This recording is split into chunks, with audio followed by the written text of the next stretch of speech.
Well, good morning folks, and welcome to Reloved Guitars Workshop. I'm Sam, and today we are taking a look at Jay's Hofner acoustic guitar, and this is a really inexpensive budget guitar, and Jay has asked me to take a look at this one with a view to seeing if I can make it play a bit better. There's nothing really wrong with this guitar. It's definitely budget. I think, judging by listening to Jay talking about it, I think he was. I'll show you. I'll zoom out.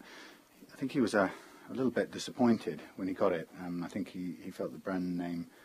He was kind of hoping the brand name would mean a higher quality piece, but I don't know whether it was new for £60 or second hand. But it's definitely a budget guitar. And there are one or two things that stand out straight away. I mean, first of all, it's got some quite nice plastic, swirly plastic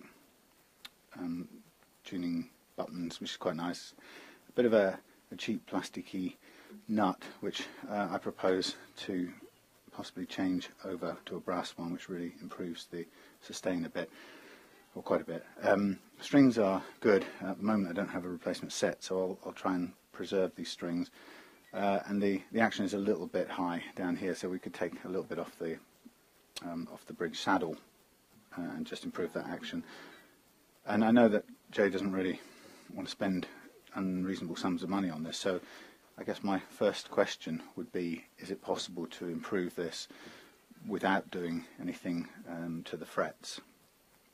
And in other words, can we get the action down a bit manageably, replace the nut, and then just have a better sounding, better feeling guitar without going to a huge amount of expense of doing the frets? And I suspect that's probably the case. It sort of goes a bit against my principles in a way, but I respect that it's a difficult choice when you're starting with something that isn't a very expensive guitar to begin with. What is nice about this is it's a very nice sounding acoustic.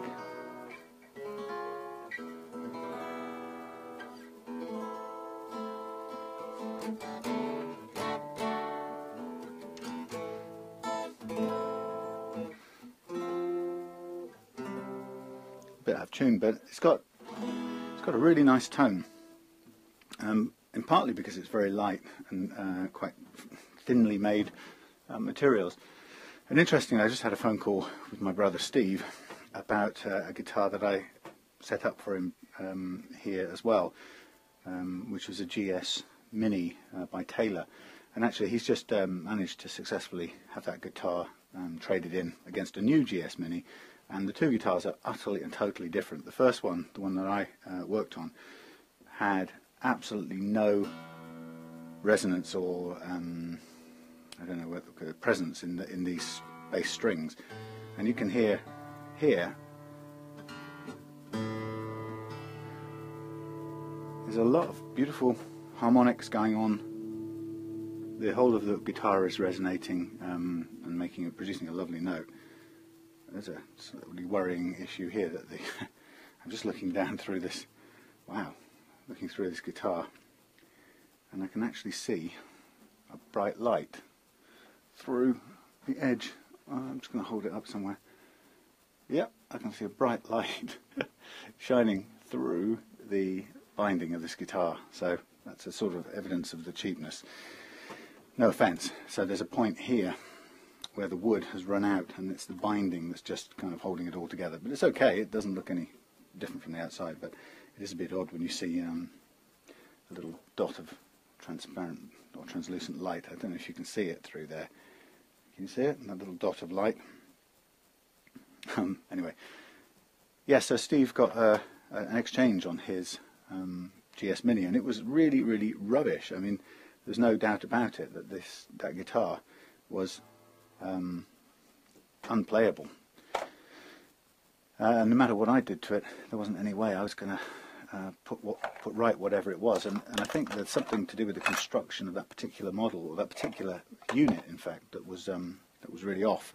And thankfully, the music store he bought it from was happy to do an exchange, luckily, and he's come away with another GS Mini which is absolutely flawless by comparison, so I'm really pleased that that's happened.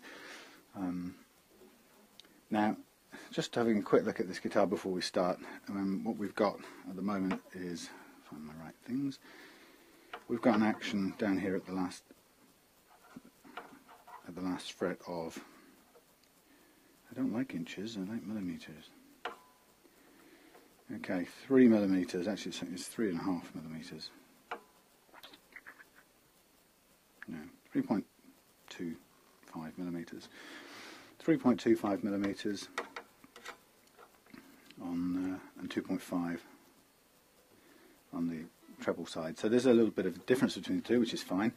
But I'm just going to write this down: 3.25 and 2.5. Write it somewhere. 3.25. There's always a bit of paper underneath everything else, and it happens to be a wiring diagram. So we'll call it 3.25 mils and 2.5, and that's the low E and the high E. Okay, so we would aim for take a millimetre off that probably, but no more. That would improve the action. And also, before I do anything else, let me just then do a quick check of the action over the first fret. I haven't tidied up my toolbox. It still seems bizarrely difficult to find things. There they are. So just looking at the way this stands at the moment, it's not too bad at all. It's probably a fraction more than I'd want it, but I reckon that's about 0.4 of a millimetre gap. And let's just see how my guess works.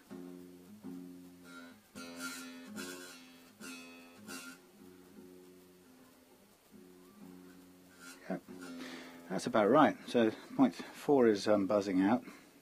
We'll try 0.3, and actually it could just be okay. So it's playing on 0.3 with a fair bit of space. Actually, not so much when it's tilted back because the gravity is on the neck. But that just eyeballing across there, all round, that looks pretty good. I would say that it's probably higher on the treble strings. It is quite a bit higher, so I will do a slight adjustment when we come to it, but not that much. Now the question for me is whether we change out and do a brass nut, which my experience so far makes a really nice improvement, a nice enhancement to the guitar, and it's easy to do. The only challenge can be is if you have to take down these slots anymore. They're a bit harder to do than obviously the plastic ones. The alternative is I've got a kind of tusk material nut here, which has already been used, and it's got a nice vintage cream colour about it. Now that would be an alternative as well, and this one has the slots angled slightly as well to reflect the true travel of the strings through the nut, which is always a good thing. They never go through the nut straight on like this. If you do that, you end up with an angle as soon as it comes through, which is one of the limitations of the Les Paul design, or the Les Paul headstock. Sorry, loud noise. Can we have some heat now? Thank you. So the thoughts about this are, yeah, we can replace the nut. We can take down the action by, I think, a millimetre would be comfortable. See how that looks. We've got, it's easy to do. What may not be easy is to preserve these strings, because they're already now bent over the certain points, so whether or not they'll be that much good, it may make sense to replace them. But I'll see how we get on with that, if I can get them off carefully. And the only other thing that I don't like about this guitar, which is a bit of a shame really, and I'm going to see if you can see it from my angle. I'm going to point with this little pointing stick. See the lighting down there at the 12th fret? Can you see how there's a little white strip that looks like a white strip? And what happens is the neck is actually wider than the fingerboard, and so they've put the binding on, but it's kind of onto a narrower fingerboard. So you've got this step here, and you can see it in the lighting at the moment. It stands out with the shadow, but also you can feel it all the way down. So it feels like a sort of ledge, and it's just a little bit lack of attention to, you might say, attention to detail, but in a way others might argue that's quite a fundamental thing to get that what's probably 0.5 millimetre either side wrong. Now there is an alternative. It's not too bad. It's more extreme up here, and one of the things I thought was possible to do is to just bulk it out with some lacquer. That would actually create a much more even blend between these two things. And the interesting thing about that is these guitars will be finished in undoubtedly in nitrocellulose, nicely out of tune of course. They'll be finished in polyurethane, like a waterborne lacquer, water-based lacquer. And the issue here is whether to try and do that with a water-based lacquer or to do it with a nitro. And interestingly, I've often repaired little faults on poly finishes with bits of little tiny repairs with nitrocellulose. And of course, technically, the two don't go together. They're not the same material. And certainly, if you put nitro with its kind of solvent base, if you put nitro on top of poly lacquer that isn't completely dried, then it can soften it and cause damage. But loads of people have an opinion, but I tell you what, I've done some research and I cannot find a good, reliable, conclusive view on this. And actually, it's one of those issues that I know everybody would. As soon as I mentioned it, everybody is likely to start yelling what their view on this thing is. You know, and people online who are looking for an argument will undoubtedly be very quick to yell at somebody who's done one thing or another, because that's the way the internet tends to go. But what I'm actually doing here, that's still very wet actually. What I've decided to do is I'm going to use this nice flat piece of oak, and I'm going to build up over the next day or so a nice thick layer of painted on waterborne lacquer. Now, and I'm going to do some when it dries, which isn't obviously yet, but when it does dry, I'm going to do some sanding in between, so that I can just level it and keep it nice and smooth. And then I'm going to, once the paint layer is dried, what I'm going to do is put on some clear poly. I'm just going to really build up a solid finish. I'll put this on the radiator to dry a bit quicker actually. So it's one of those things where I'm just going to do some sort of primary research really. As I say, a lot of people will say that they're incompatible, and of course chemically they are. There's no doubt about that. Sorry about that. The question is whether in practical terms you can actually do it. And I've done a number of repairs on guitars, like I say, in the past. Little things where there's a chip out. And actually the reason I prefer to use nitro on a guitar like this, and we're talking budget guitars, okay? I'm not going to do this on your £3,000 Fender, retro vintage thing. But on a budget guitar like this, nitro goes on very, very much more easily and is much more easy to shape and finish into the poly, believe it or not. And poly, in my experience, tends to leave a little kind of a skin or a lip, if you like, or skin where it joins the old poly. So, who knows?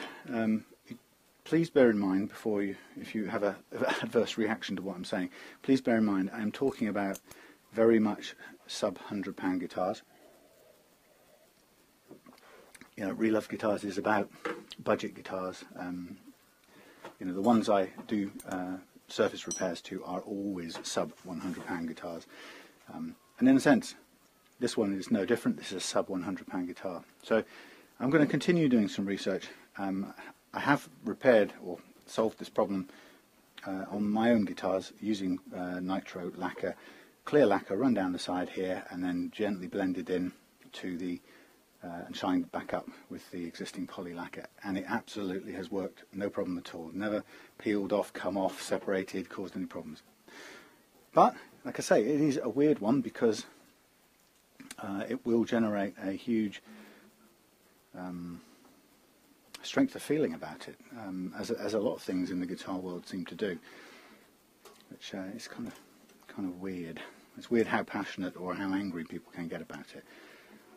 And I guess, you know, the whole thing is, I'm trying to do this from a position that I don't think I'm right about this. I don't know the technical answer. I'm going looking for it, as you can see. But what happens is, when you're new to the game a bit, and you know you haven't studied it at college or whatever, and you go looking for answers to these questions and you can't find any, then what happens is, you know, we're all in that. Most of us who are doing this are in that situation. We're thinking, well, how do we find out what the answer is?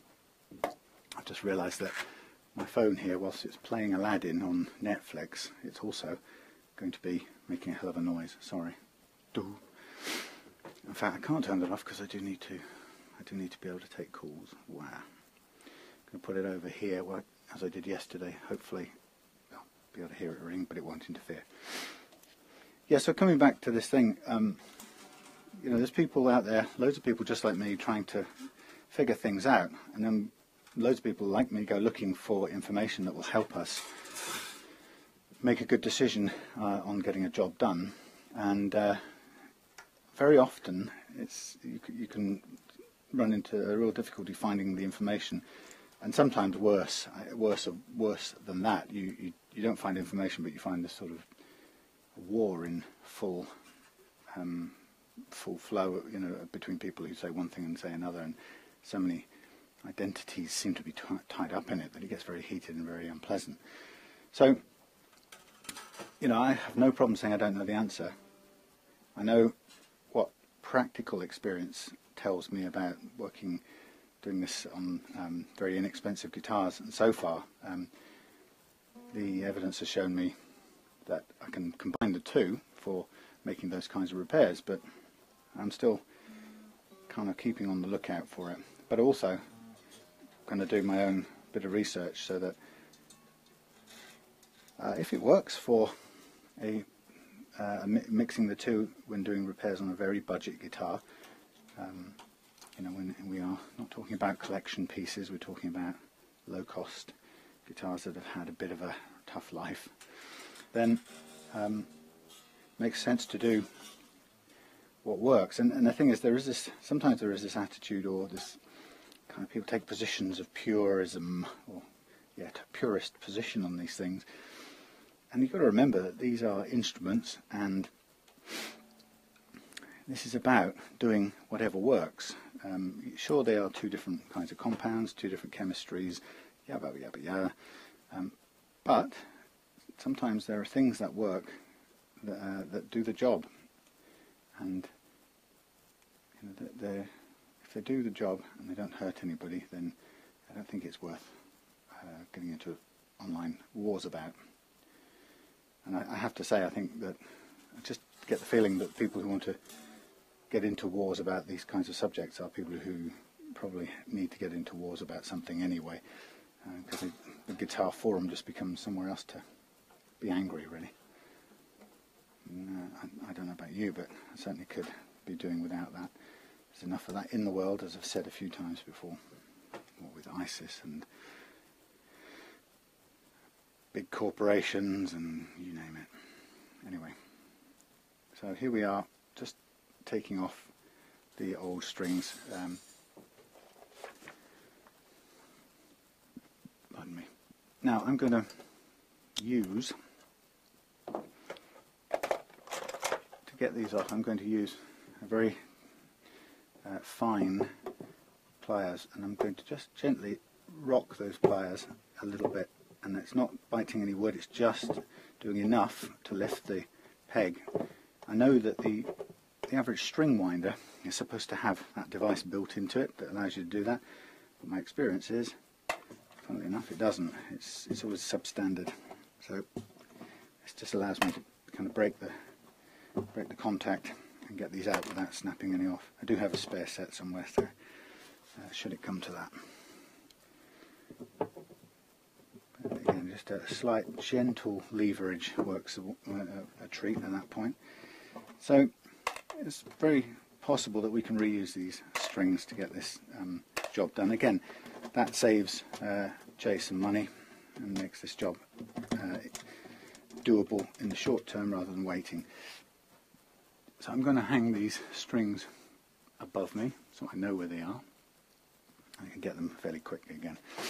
And any parts I take off, I'm going to drop them into my little pot there. So just looking at the nut attachment, it's an okay nut. It's just plastic. There's nothing wrong with it.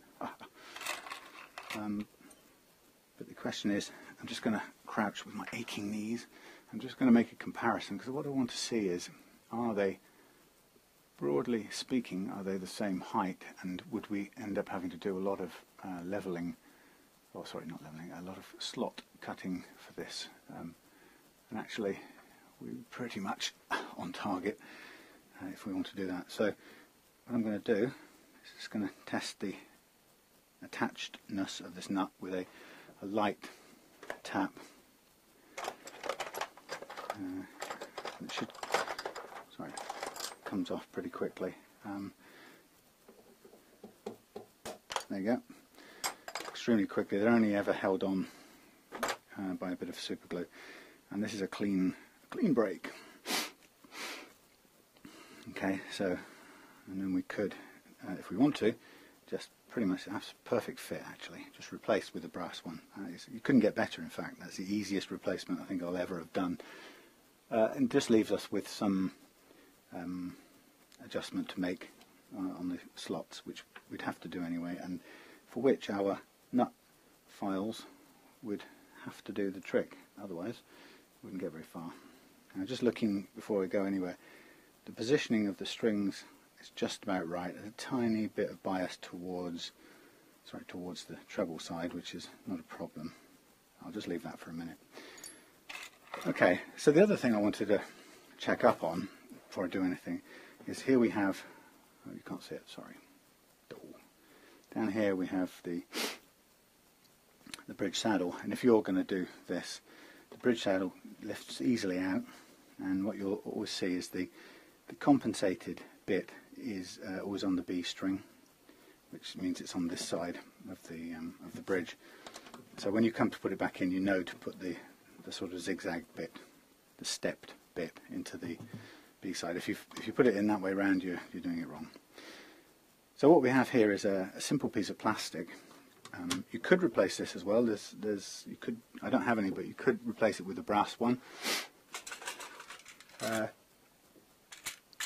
Or if you wanted to spend extra money, it's entirely possible to replace it. This is a bit fat, but you could replace it with a tusk variety, which is a slightly better quality thing, and has a sort of built-in lubrication, which isn't as important for the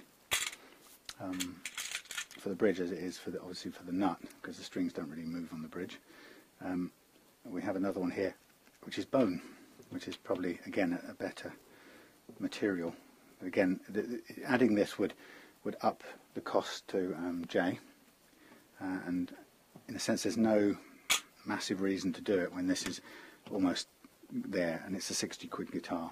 I think that the reason I would replace the nut is because, in my experience, the nut is really critical, whereas this is less so. What your guitar needs here is a solid attachment point, and it needs to a little bit of lacquer came off there, so that does need some lacquer repairing anyway. Yeah, so the important thing is here is that the base of this thing is flat and contacts the bridge wood very cleanly, so that if we take down the height of this bridge, we make sure that it's got to be done to a perfectly flat level bottom, as it were, and that way we can be very sure that the sound transferred, or the vibration transferred, is as good as possible. Hi, honey. I am talking to myself. I'm just comparing nuts and bolts. Look, there's a nice straightforward swap. Oh wow. They're all for me. Well, let's put them out of the way so nobody can see them. Don't want you to know that I've got sweets from Claire there. Okay, I'll chuck them in there. Thank you. I bought some bread and soup if you want now. Or I'm not later. I'm not hungry right now. Right, I'm going to go snooze. Okay. Mwah. Have a good snooze. Is Thomas home? Yeah. Okay. Steve spoke to Steve. He got a trade-in on his GS, and he got another GS Mini, and the one he got is 100% different. So he did get a Duff one, which is quite amazing. Yeah, or just somebody's bad day. But proof that even with the best manufacturers that will happen. Anyway. Yeah, he's thrilled. He really is. So. All right, love. It is, isn't it? Okay, I'll speak to you in a bit.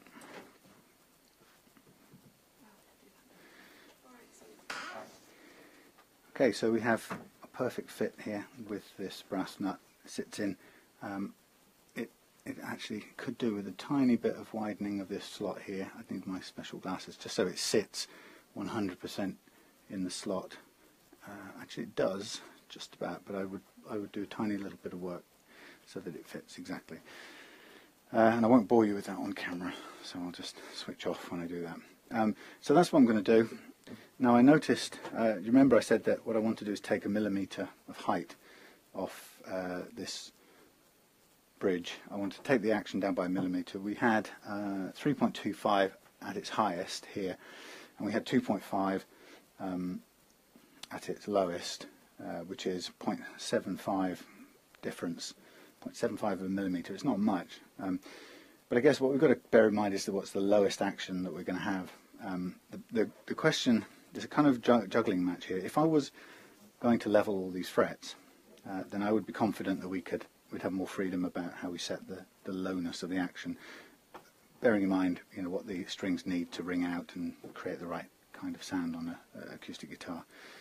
There you go, this piece of lacquer that's broken off. So that would be the consideration. Now, because I'm not sure that I am going to do anything to the frets in the interests of saving Jay money, then I guess the question really is going to be, how far can we lower the action before hitting some problems? And if we assume 1 millimetre, we may be assuming a bit too much, because in fact you might find that inherent unevenness of these frets don't allow us to lower the action by 1 millimetre without causing some buzzing problems. So that's the kind of nature of the calculation, really. Now this is interesting.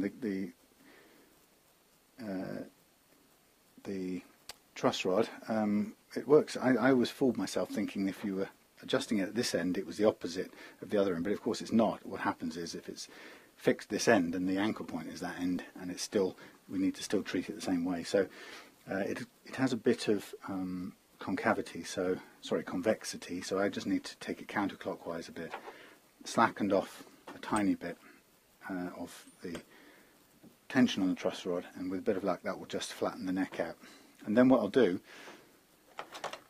is to, for my interest, is to do a fret check with this fret rocker, and that will allow me to, I may not be lining up to do any work on the frets, but what it will certainly tell me, it will give me a good idea whether I can anticipate problems by lowering the action, or whether if it's really, really close and not a bad set of frets at all, then I can be confident that I can take that millimetre off the bridge here without running into problems. So I won't know until I do the check, and to do the check I definitely need this neck as flat as it can possibly be. Now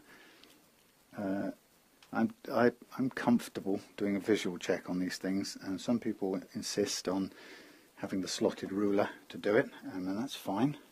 Again, it's to each their own. Now, what I'm finding about this neck is it has different stages in it. And it's quite common to find on a neck where there's quite a lot of join in the body. You often find there's the neck behaves one way up to from here to here, and then another way from there to there. And that's the case here, and it's very mild. So I'm looking at a neck that's pretty much straight from about the 12th fret back to the 1st, and then has a little bit of a convexity from here to here. And if you think about it, when you look at this, and it's the same with Les Pauls, by the way, less so with Stratocasters, but I've found, my experience has shown me that as soon as where the neck is starting to widen and fix into the body, it obviously loses its flexibility. So a truss rod really can't do much there, because and certainly with the Les Paul, even more so, because it's glued into a great lump of mahogany. There's no way that neck is going to bend. It's rigid. It's fixed rigid. And so on a Les Paul, just as with this guitar, it starts to get flexible from here, which quite often means you can end up with two slightly strange things going on, and you tend to find this is locked in position, this is whatever it will be, and then this is flexing depending on what you're doing with the truss rod.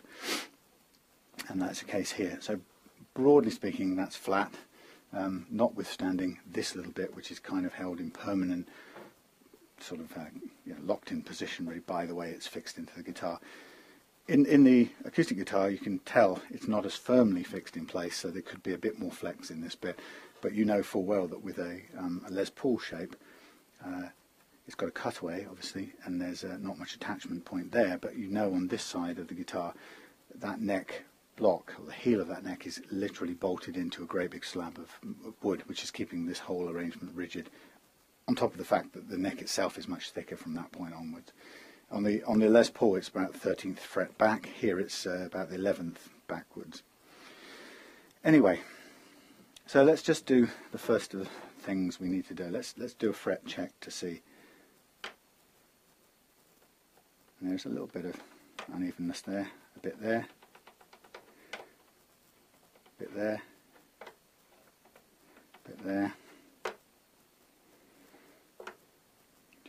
Change lengths. Bit there, little, very mild there, tiny, hardly any actually. Not too bad. There are a few bits, but not too many. There's some quite high differences there. Oh dear, that's quite high. Well, when I say high, you've got to remember this is, I use the term high relatively speaking. When you're doing this fret check, this will rattle if this fret is actually high, but it will also rattle if that fret is actually low, making that one appear high, or that one's low, making that one appear high. So when we talk about high frets, it's always a relative expression. What we mean is comparatively or relatively uneven, and uneven relative to each other, or sorry, relative to its neighbours.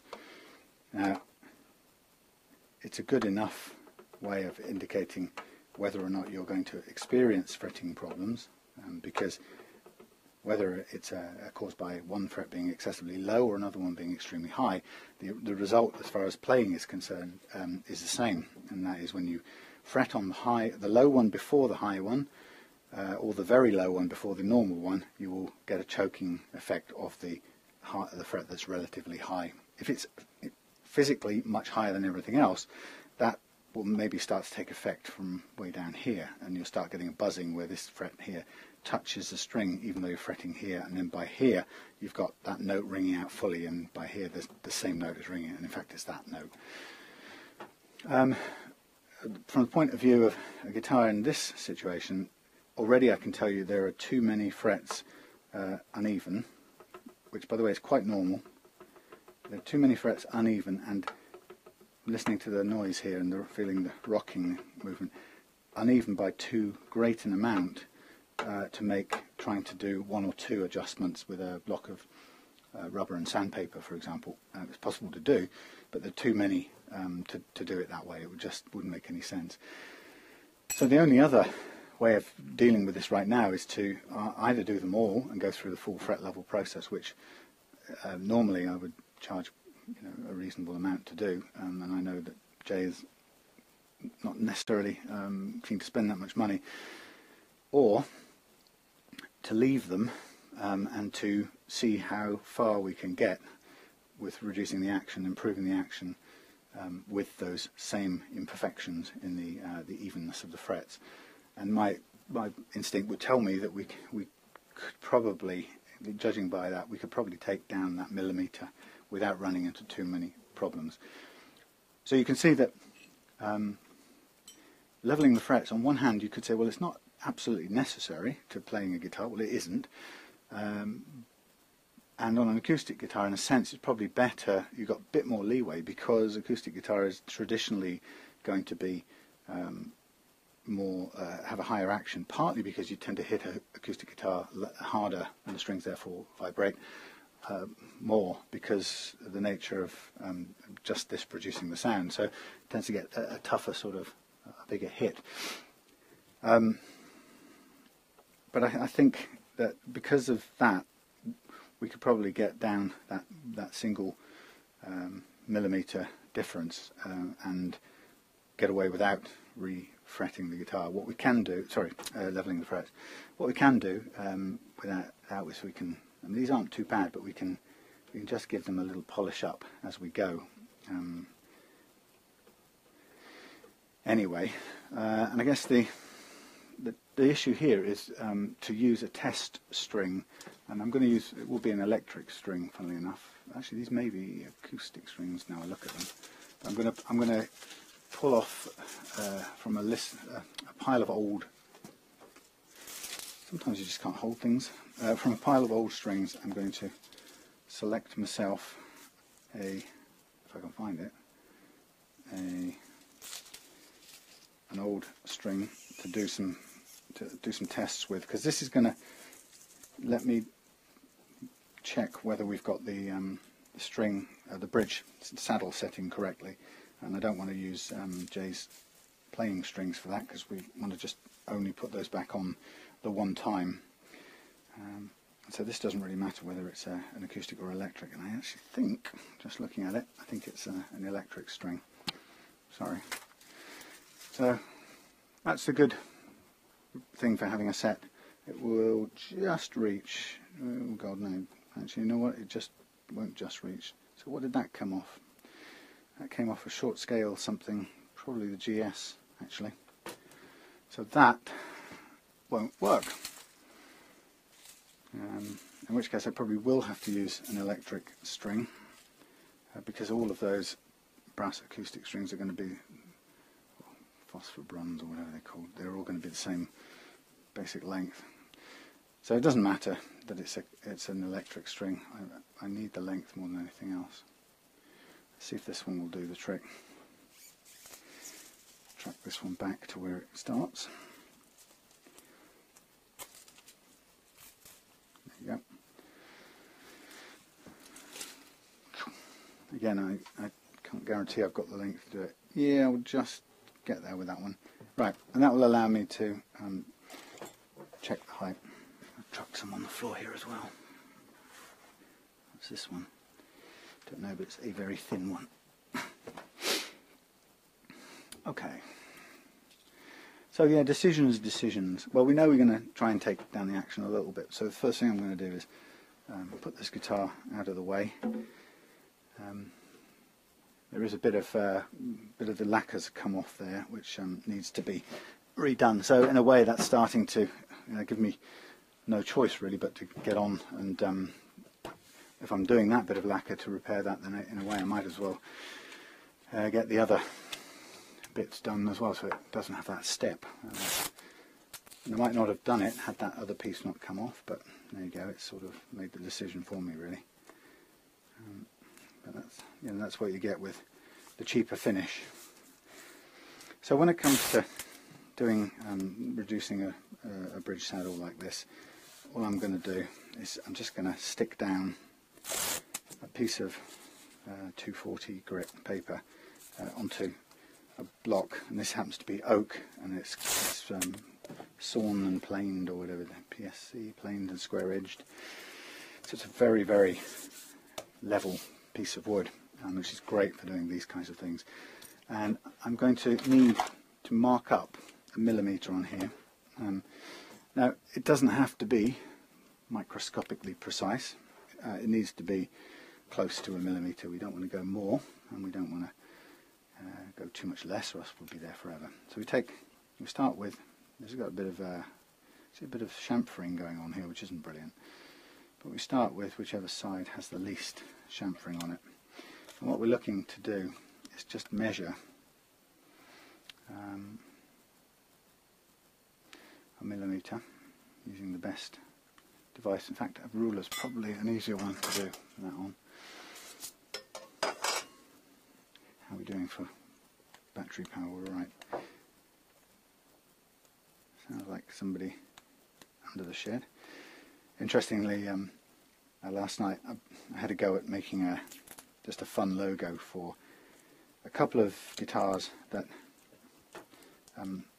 either have no headstock logo on them because they came like that, or have, in the case of one of them, it has a fake Fender logo on it, which personally I don't like, I disapprove of. And so, just because of that, I wanted to replace it with something of my own, and I messed about and for a bit of fun created one with actually Dave, somebody who's on the Relove Guitars Facebook page, a couple of weeks ago did me a sort of reloved brand label in Fender style writing, and I used that and a sort of bitmapped picture almost of Morris with his silly smiley face, and I put the two of them together to make a sort of logo, and it's only for fun, but the fun part is I've got that now made up as water slide decals, which I did by buying some water slide paper, which isn't too expensive. It's only about £5 for 5 sheets or something. Sorry, hit the microphone receiver antenna there. So yeah, it's relatively cheap and quite easy to do if you can use Photoshop or something like that.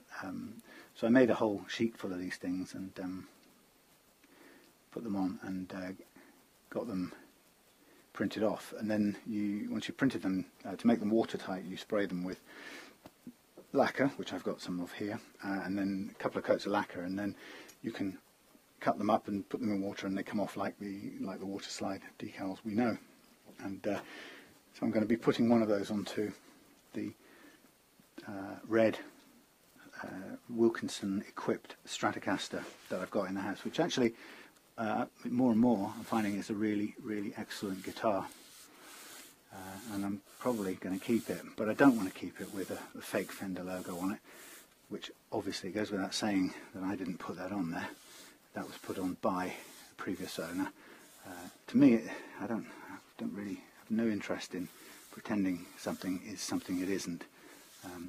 So I'm going to be scraping that off and replacing it with a cutesy shot of Morris starring in his own Reloved logo, just for fun. Now, when I'm doing this, I'm holding the thing flat, or I should say perpendicular to the flat surface, and I'm just making sure I've got pressure on both sides of it so that it wears down equally. And the important thing to do is, as you're doing this, check what you'll always find that you're cutting at a slant. It's almost impossible unless you build a sort of jig to do otherwise. So I can see that I'm already slanting that, so I'm going to tilt it deliberately the other way, and holding it with that tilt, I'm going to balance up that tilt so that we've got a flat bottom. Okay, and that's now almost got it back to the square, and if it isn't, I'll just keep doing it a little bit more in at that angle, and then when we've got it square, we're able to pretty much stop, and that is almost ready to go back in. It's got a nice flattened bottom, sits fairly, almost completely square. It's not, you know, billionths of a millimetre perfect. But that's I'd say that's as much as I want to take off there, given that we are trying to avoid having to work on the frets for cost purposes. As a result of that, I'm going to be cautious on the bridge saddle height, which is what I've done there. And then bring the guitar back into play and drop this back into place, and it will fit perfectly well. It's still got a bit of pencil mark on it, but you won't see that, so it doesn't matter. It goes underneath. And then I'm just going to lower this bridge into place for a minute, although it's not quite fitted the right way. And I'm going to push in my test string, and I'm going to, using the bridge just positioned in place, I'm going to wind this string on in full sort of wind up mode, because I really want to just stop and look at it for a little bit and just make sure, see whether I'm happy with what this string is doing. Now, of course, the height over the first fret is going to change, but you can see it's a really nice fitting, okay, there goes a plectrum, a nice fitting brass nut. It's a really nice simple upgrade to this guitar, or any acoustic guitar. It's about 8 or 9 quid's worth. Not too expensive. Now I can tilt on its side because it's actually not sitting particularly well in there, because I do need to cut the slot a little bit. But now what I'm looking at is I can get a fair judgment, a fair assessment of the action here now. Okay, and we had 3.25 before, and now we've got just a fraction over 2.5. So we've taken it down, on this side we've taken it down 0.75 of a millimetre. And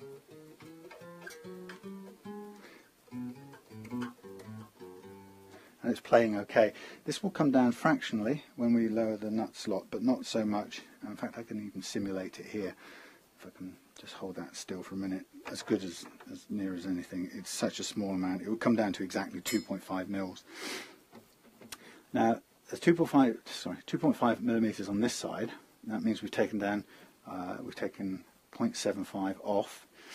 We did it straight, so by comparison this will also take 0.75 off, so it will go from 2.5 to 1.75 millimeters, which is not too bad at all for an acoustic guitar, treble strings, and the rest will be a sort of blend in between.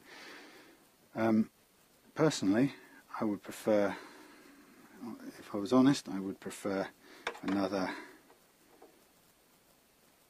what would I prefer? I'd prefer another millimetre off this personally.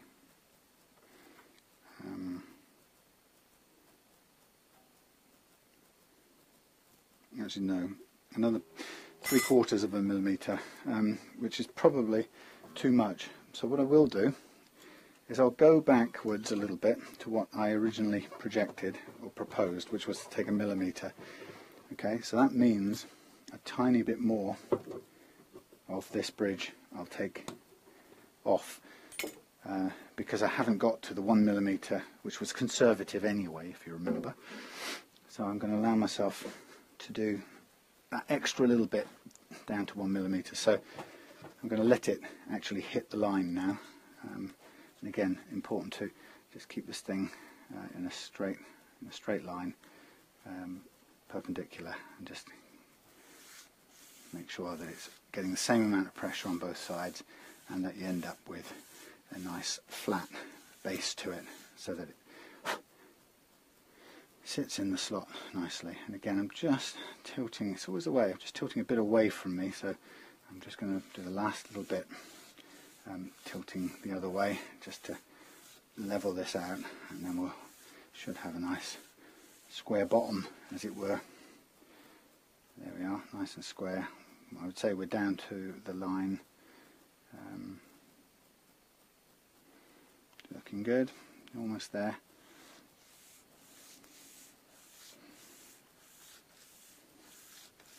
But yeah, we had, you know, the 1mm was a very conservative estimate anyway, so that's fine. We'll go at the millimetre that we planned for. And then we come and replace this. Lovely. Tighten this. That's why it's always good to have some spare strings around for doing exactly this kind of thing. Don't forget there is a bit of an adjustment we'll still need to do on the truss rod as well. Okay, so this is now, hasn't hardly changed, this is still 2.5. 2.5. Okay, I'm going to do a tiny bit more. Morris has joined us just to do the quality assurance checks. How do you think, Morris? Yep, wet nose. He also likes to let the warm air out of the shed as well. That's his thing. Morris, I'm going to need you to hang out on your special stool, because I need this space here for this. You know that. I know you want attention. Love and attention. Bit less tension. Okay. You.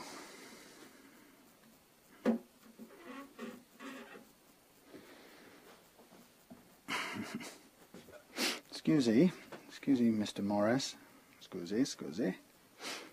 Oh, sorry, I didn't mean to hurt your feet. Paws, whatever you call them. Right.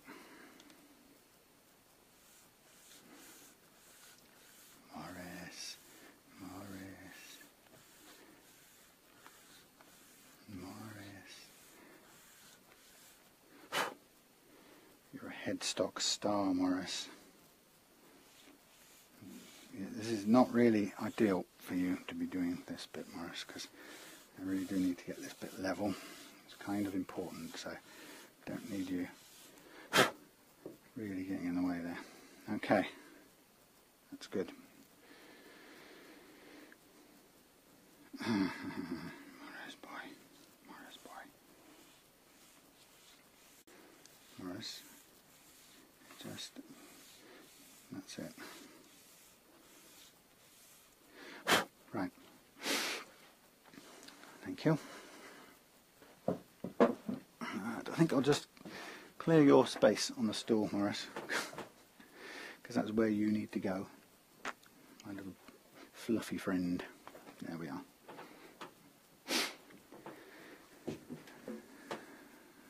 And he's going to come round to do the whole circuit again and appear in his usual spot. Okay.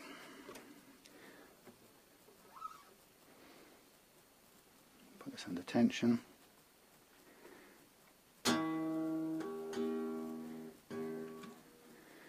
Fine. Oh, where's the things gone? Mr. Morris. Yes, I know how much you want to be part of this, but okay, that's good. So that is, in fact, well, it's I would say it's 2.25 now, and I'm going to have to stop this a minute because you're annoying me. Despite being the best cat, the best YouTube guitar fixing cat there is. Yeah. So just a quick recap before I stop for a minute. 54 minutes in, 1 hour in, we have got the bridge saddle set to the right height. We have taken off, where did I put my bit of paper? We've gone from 3.25 to 2.25, which is exactly 1mm off the top, which means we're going to have a 1.5mm action on the treble side, which we're fingers crossed that we won't have any problems with the frets, underlying frets. If we do, then I will do a fret job on this guitar to make sure that it's as good as it can be, and I guess what I'll do, Jay, is I will charge you second customer prices for that, since you've been a good customer, and that's the way it goes.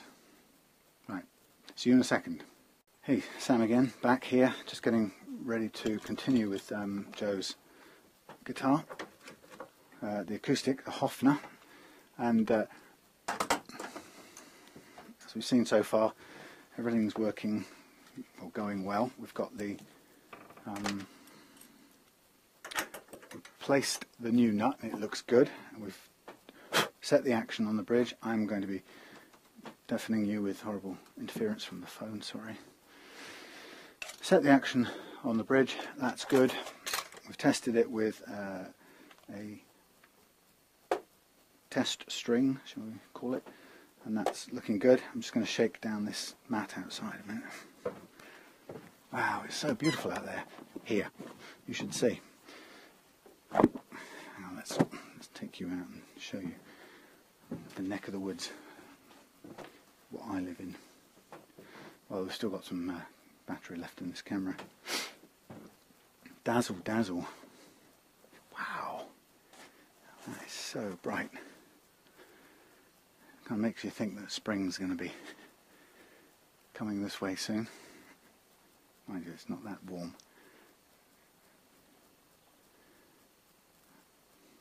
Oh, here comes Yummy. This is Morris's sister. I don't know what she's been up to, but hello, Yummy. But they love this sunshine. I certainly do. So I can't wait for spring and summer to come back. It's a wonderful time of year down here, and we can just take off in that direction. And we're lucky enough that the cats come for walks with us. It's kind of a rare thing, but they do love to join us for a walk in the country. These guys, these younger ones who were only kittens born last year, they don't know the tradition yet, but they will learn it. So beautiful blue sky, and going to dive back into the darkness that is Reloved Guitars. Okay. I was hoping to give you some different camera angles while I'm doing this, but it's sort of difficult when I've got an acoustic guitar on the bench because it takes up quite a bit of the space. Okay, so what was the next game? Right, we've got the bridge right. We don't know actually whether we're going to get a good note out of a high string, so I think a smart move would be for me to find, even if it's an electric string, in fact this will do. I'm going to set up one electric string, or a treble string, high string, whatever, and I'm just going to see now how this works on the action. Don't forget we still haven't done any tweaks to the neck, the relief in the neck. That's something we would need to do. Anyway, let's just get this wound up to begin with.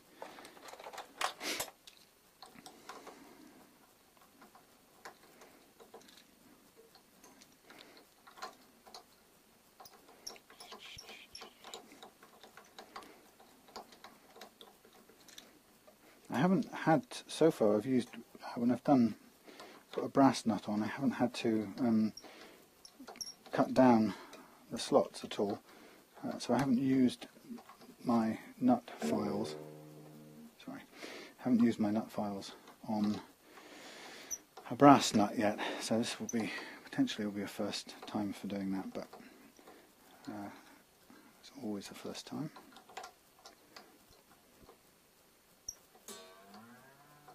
Okay, so I can see, hopefully you can see straight away, we've got still quite high action there. This bridge is this nut is obviously tilting forward in a natural manner, but it's minor for now. I just want to put this under tension.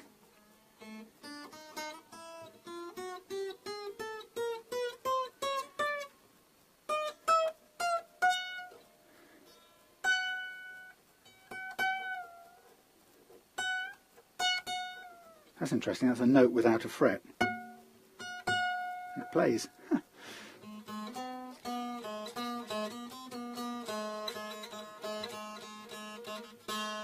It's not too bad, it's okay.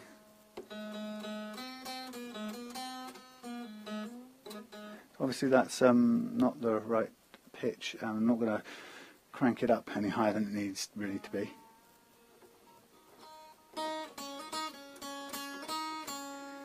I can see the tolerance, or the gap, sorry, right down there is tiny at the moment. It's very low action on this side. So by the time we've done something with a nut, that may be a shade too low on this side, which we can put a tiny, if we want to, we can raise that edge up a bit with a tiny shim. I might just put a little tiny bit of sandpaper on there as a miniature little shim, but in principle it's playing all right. Again, there's no, I'm expecting when we put it under full load, I'm expecting it to bend the neck, which would then increase the clearance here. So I'm not going to do anything right now because that's playing. It's okay, and I'm going to leave that. I'm not going to leave that at all. I'm going to take the nut off and file the slot correctly. So yeah, I will need to take the string, these two strings off at this point.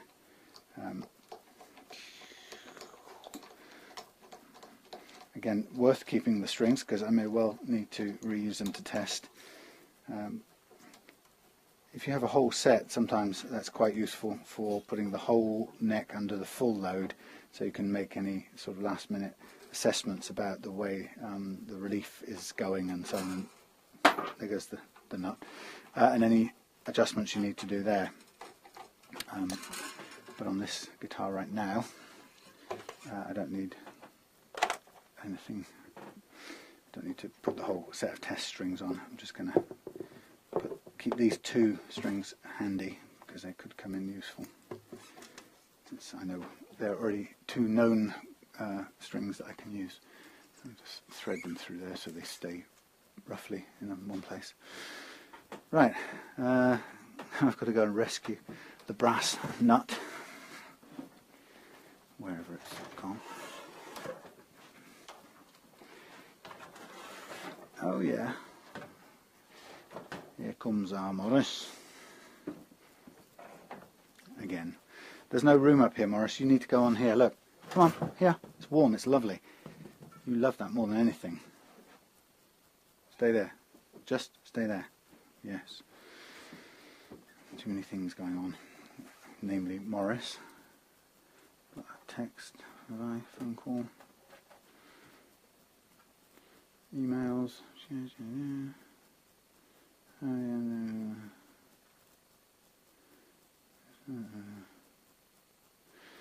Sorry, to a picture of Steve's new guitar. It's going to make a load of bleeping noises. Sorry, shouldn't have done that. Morris, you need to go down to the warm stool. There we are, lovely. Okay, so what I want to do now is I want to just prop up this guitar a little bit, and I want to get myself a good look at this nut end. Sorry. Not much room. It's sort of all working okay, but could do with a bigger desk.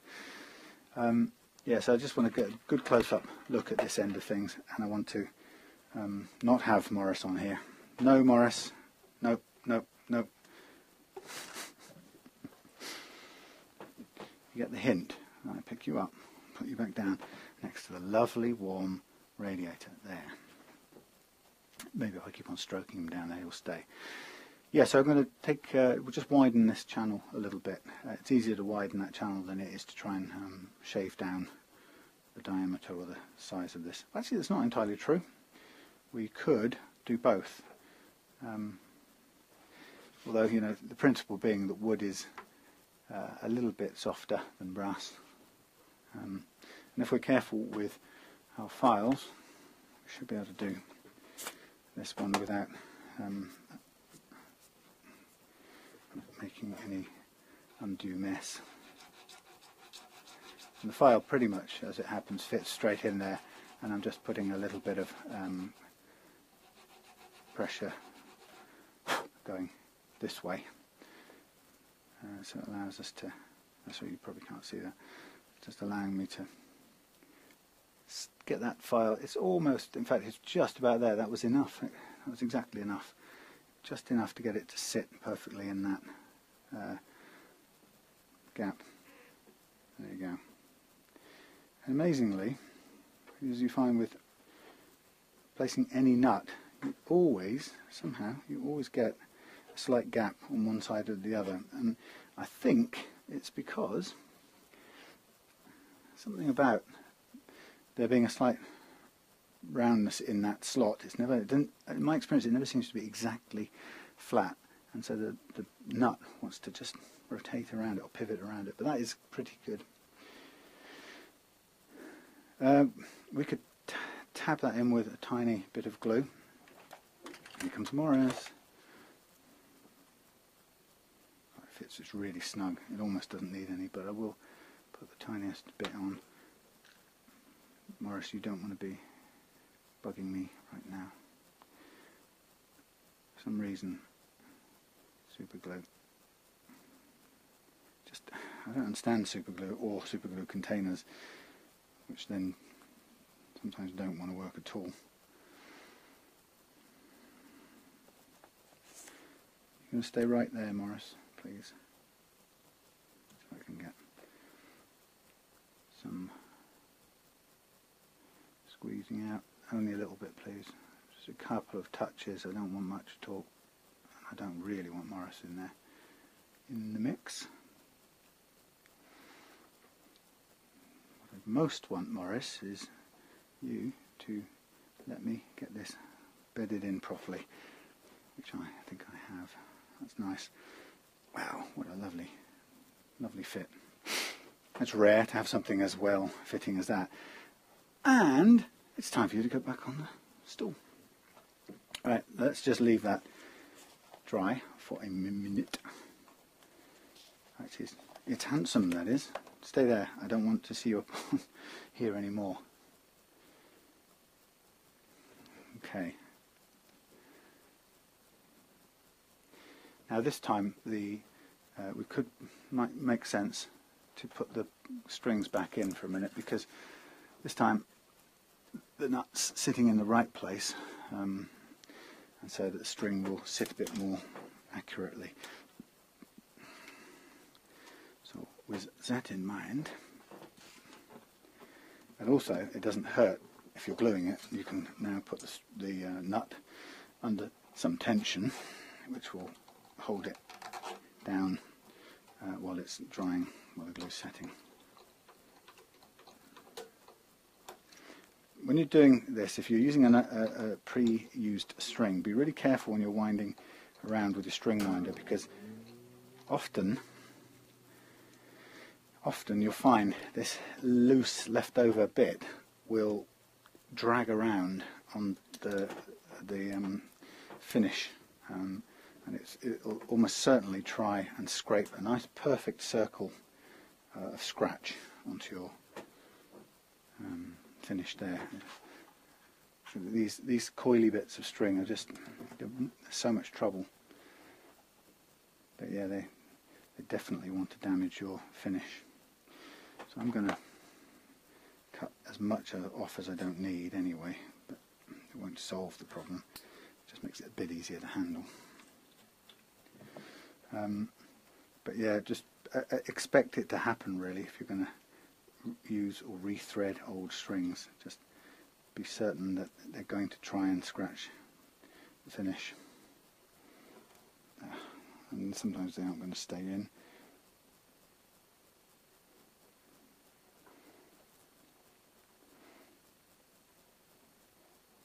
And using old strings can be such a pain.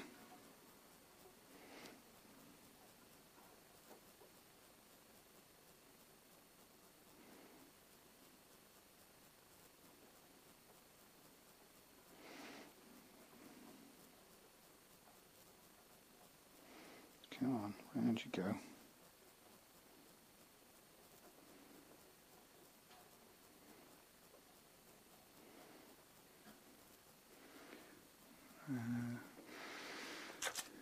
Pliers, please. Don't go there. Those go there. And the pliers you need are never where you need them.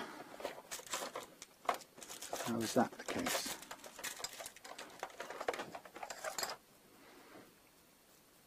Pain. Well, I cut that too short, basically. So if I'm going to make this work, I'm just going to have to yank it through manually.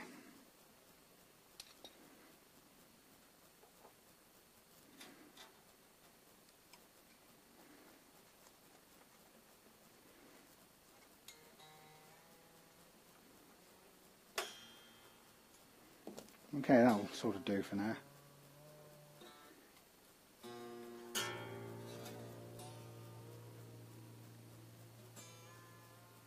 Of course, the string is not badly fixed, so it's trying to unwind.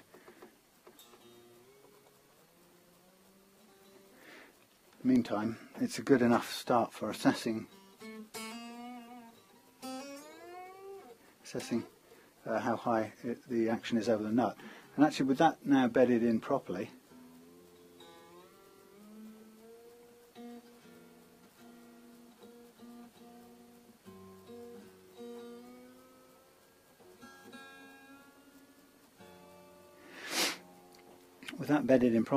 actually it isn't far off what it needs to be without any adjustment. That's what I really like about these brass nuts. I've bought 2 of them now, and they are, somehow somebody's done a clever calculation, because they are, both of them have been exactly right to just drop in and play, and that saves so much time and so much hassle. So there we go. Providing we can play all of these. Well, that's not going to work, is it? Let's do this up a bit more. Actually, what happened there, you might recognise the sound, is that the string bedded itself down properly at the peg end and start out that way. It was a bit too high up, which is a really annoying thing that acoustic strings do when you're installing them. You can get stuck. Right, let's just try and... I want to leave this under pressure for a few minutes just so it can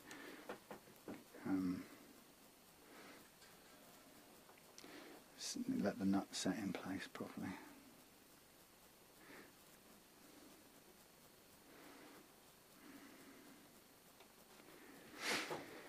Right, my brother's just sent me a picture of his new GS Mini, so I'm looking forward to having a look. What I'll do is I'll try and get it up on my tablet.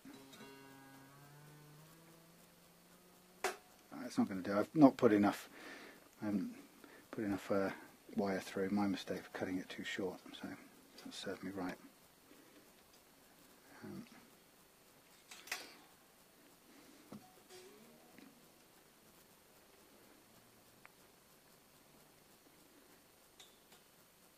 Come on, don't pull off there. Bit of a silly thing to have done. I cut it too short while I was trying to make sure it didn't scratch the thing, making one point. Now I've kind of hooked it onto itself. Okay, that will do.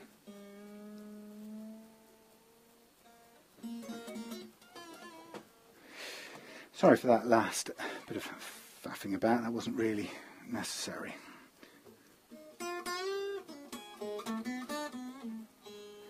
Alright, so we have a nut that is nicely in place and it's going to stay there. It's nicely aligned. We have some bits floating around in this guitar which should come out. Good. Yes, quite a few actually. Some of these cornflakes, I think. Anyway, quite a few bits.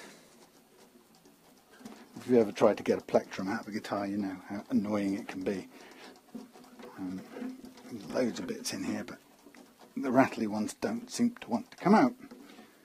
Right, so nut on, frets not sounding too bad given the new action. Could be too low. If it is too low,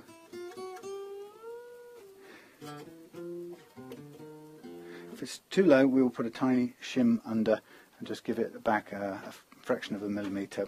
I prefer not to, but it's looking good. Let this set for a little bit, and then what I'm going to do is come back and I'm going to take off these test strings. I'm going to quickly polish up the frets as they stand, and then we're going to reload the playing strings.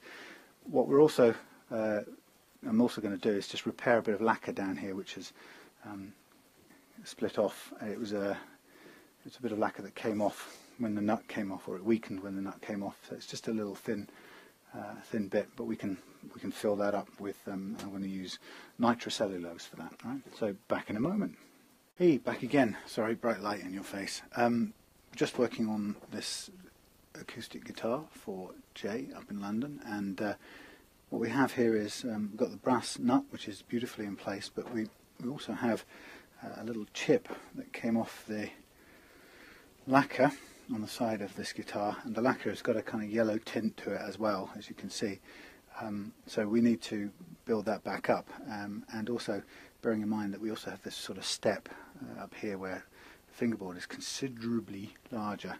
Well, I would say the fingerboard is narrower, than the surrounding neck. Now what I'm going to do is I'm going to use some clear lacquer, and it's going to be nitrocellulose because it's thicker and slightly yellower and better for this particular job. But we're going to use some nitrile, and I'm going to apply it just to bit by bit, obviously not in one go, but bit by bit apply it to cover up that gap and blend in. And then depending on how it looks, I'm going to consider adding a little bit up here to wear down or kind of even out that gap, so it's not so noticeable under the fingers. And it shouldn't be difficult at all. It's literally just sort of building it up a fraction. When I'm at it, I'm just going to take out this bridge so it doesn't fall out and go walkies anywhere.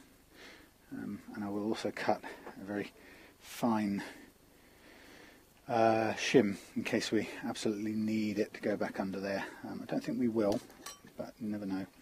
So in terms of brightness, I'm just going to throw as much light as I can for the time being on this, and start off here. Now I'm just going to really do this very, very carefully, make sure that I've got no drips or blobs coming off, and if I see any, then I'm going to back out and go back and put it in the pot. So just so you can see me building this up right to the edge, in both cases the edge of the the edge of the cherry looking stuff, and right to the edge of the existing lacquer, making sure they join, and then stopping. What I will do once I've built that up to there, and this means it's going to have to stay here for a while, what I will do is I'll just come also over the brass as well to make it part of the join. Now theoretically, while we're here, it might be smart just to, in fact it would be very smart, while we're on its side like this, I could just go straight ahead and take care of the worst of these bits here, which is, it's a real step and you can really feel it. It's not pleasant at all. I think I've got as much light as I can possibly get here. Don't want to really dazzle you with any more. So really it's just a very careful process of the aim is to just build up this recessed area a little bit with some clear lacquer, and to do that we've got to be a little bit blobby. Part of it is to drop a bead or two on here so that it slips into that gap, and I can see it going in there, which is great. Under a microscope it might not be the greatest ever piece of additional lacquering, but the objective here is to get it mainly just to even out, so you don't feel the step down. And actually, I'm quite convinced this is not doing too badly, but it is a matter of very careful application, and we're stopping just as it comes to the edge of the fingerboard as well. But it's going on nicely. As long as we leave the guitar in this attitude for a while, then it'll dry nicely in that position. So while I'm at it, I am going to now race down the rest of this with a little blob of lacquer, just sort of keeping an eye on where I am so I don't get lost. It's not too difficult to see. You can see it glinting in the light.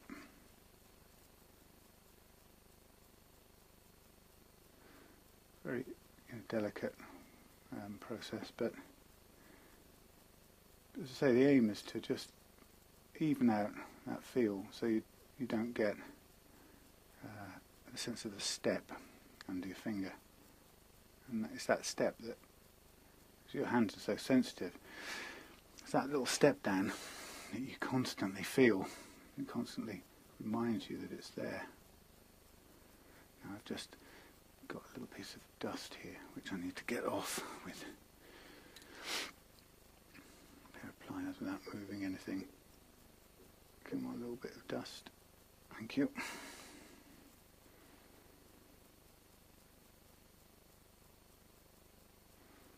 So yeah, simple but slow.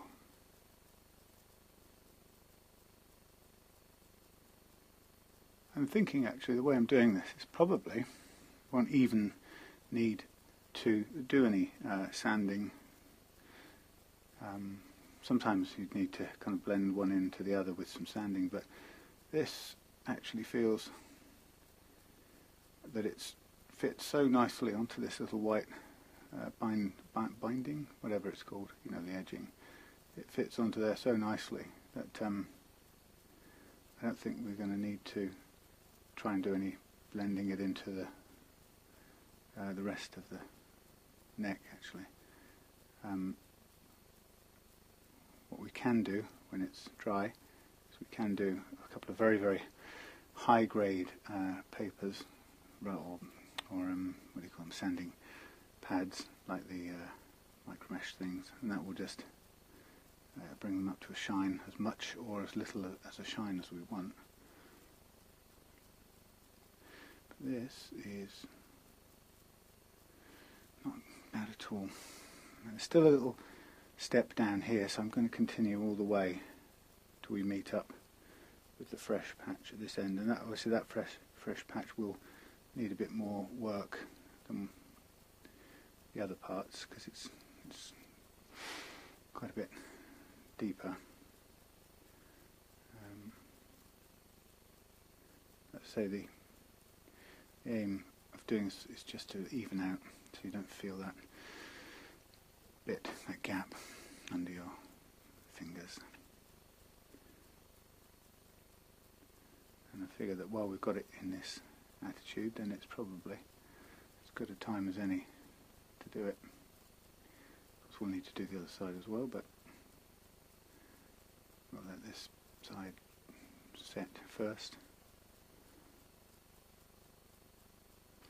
And it's also good to do this before we get to obviously putting the strings on. So it's going to take a little while. So there we are. That's just, as I say, filling out the slight gap, the 0.5 mm gap. There's also a bit on here on this guitar which has been badly finished, full stop. And you can see the wood, the timber sticking through. And that's me knocking off my test piece onto the floor, which is okay. Lovely. It's got a load of really nice looking, what do we call it, fur and goo. But it will sand off if I want it to. Let me just wipe this off a minute. I'm going to put another layer on here to smooth it out before I go any further. This is just a test piece, so it doesn't really, it's not important what this looks like, so don't you worry. That's one of the dangers of using, having a mess in your shed. No, there's one of the dangers of having two types of glasses, because often when I'm working up close and I've got these reading glasses, high kind of zoomy reading glasses on, the danger is that without realising it I'm sort of blind to everything else that's going on. So I'm very likely to kick something over, so I have to be a bit more careful or take them off when I'm moving around. Anyway, so just smooth this out, go back to where I was. I'm just going to dry this lot out, and then what I'm going to do on this test block, once this is dried, I'm going to put quite a few layers of waterborne clear lacquer onto it, and then that's going to let me use it as I'm going to just use it as a test piece and chip bits off it and see what happens when I repair it using nitro, for example. Right. Okay, I'm going to put this back on here, you know, where I kicked it over a minute ago. Okay, so that's good, that's just sitting there. Where I was aiming for, before I kicked everything down, was this cellulose lacquer here.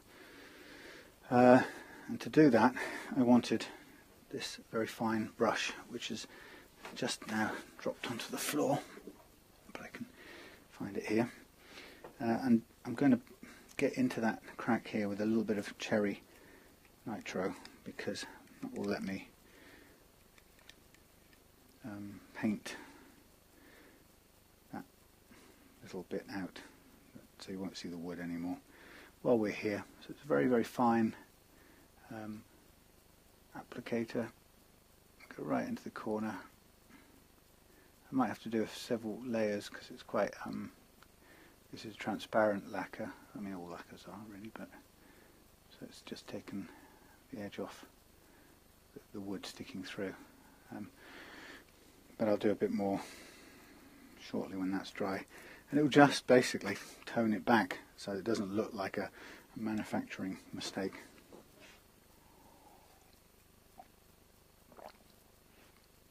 Okay, it's all going all right.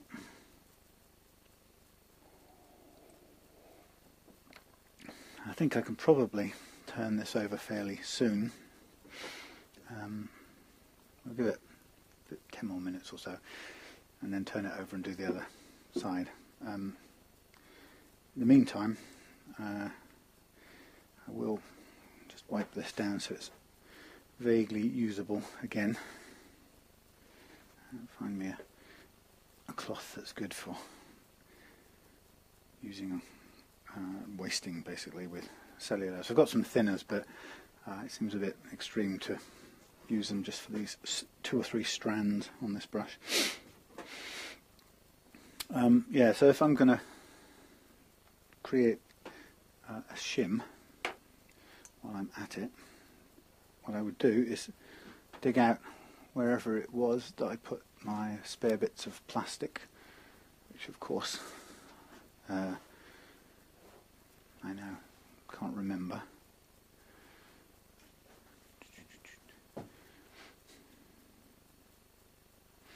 Somewhere in all of this I had quite a few little cut bits ready. I don't think they're in here, although they might be.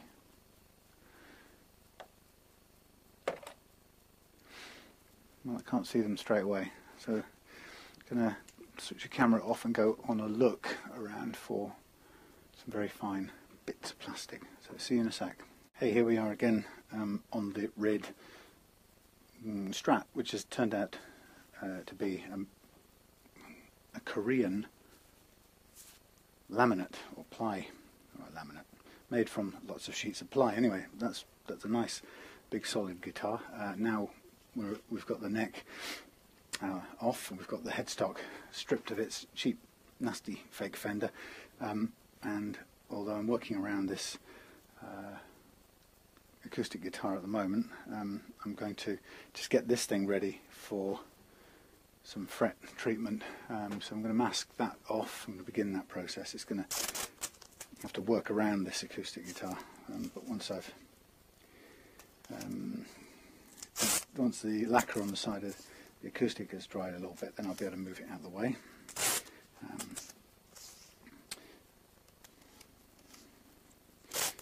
This is, as I said before, this red Strat is probably going to give it a go, being a personal guitar for a while, see how it goes. But apart from the Fender decal, everything about this guitar is really good so far. So, you know, I think I was saying before, I guess you take a risk if you're buying a no-name guitar from somebody online who whatever they call themselves, a luthier or guitar builder or custom built, whatever. It's always a bit of a gamble, but got a good one with this one. And by the time I put it back together again with its special Morris the cat logo, then I think it's going to be a great guitar to play. Which is also good because it means that I'd have every confidence then selling it on at some point in the future. I'd be able to say to somebody, you know, what the strengths and weaknesses of it are. And at the moment, it's only strengths. I'm hopefully curing some of the weaknesses. So while this acoustic is drying, I'm going to just use the opportunity to set the tape up, ready for doing the neck on, finishing the neck on that. And as if you've watched any of these videos before, you'll know what the whole process entails. But if you're a newcomer to it, what I do is I level the frets on just about every guitar. The only one actually so far I haven't is this acoustic, and that's because I know for a fact that Joe is on a kind of tough, well, not tough, but you know, quite a strict budget on it. So I began it with the deliberate intention of not doing the frets on it, but it is rare for me not to. But so typically I'll do the frets on every guitar because it just gives me a lot more freedom in choosing how I set the action of the guitar after that, because the uneven frets I've discovered over time have turned out to be probably the single most important factor determining how high or how low you can set your action. And while the advice to set your playing action as high as you can reasonably do it, because thereby you, God, I didn't cut that straight. By doing so, you get much cleaner notes with better sustain and so on. That's probably true, but most people I know, especially beginners, can be quite seriously put off by an excessively high action. It just becomes very tiring and quite painful to play. So most people starting out in playing or returning to playing after a long time remember having played guitars with hideous 1 inch or 1 centimetre high action at the 12th fret. They remember it from their school days, I certainly do, and want something a bit better. And in the year I've been doing this, nearly a year, I've found that the single thing that gets in the way of that, or that compromises that, is the unevenness of the frets on the guitar neck. Here comes another cat. And so I began to measure every guitar that came through. I began to sort of do a survey of how uneven the frets were and what sort of percentage of the frets were uneven, and also how severe the unevenness was. And the first thing I discovered was that, slightly surprisingly really, that 100% of the guitars that I see have uneven frets. And I think I can stand this up now out of the way for the time being, just while I do this other thing. Yeah, so 100% had uneven frets, and what was also surprising is that most had a large number of uneven frets. You two, go on, out, play, go on, run around. Yeah, so not only did every guitar have uneven frets, the average was 50–60% and above. So that's really quite a surprise. And of those, which is all guitars with uneven frets, there were quite a few, or a lot, most in fact, had quite severe levels of unevenness. So the amount of unevenness was pretty extreme, and the point is that if it is extreme, then you can be more certain, or pretty certain, that that is going to end up causing you playing problems, because of the way that a high fret or a low fret, for example, will cause notes to choke off and or to play the wrong notes, if you like.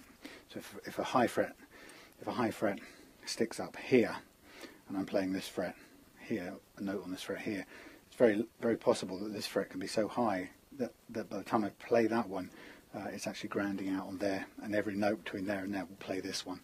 So that's what you get in extreme circumstances.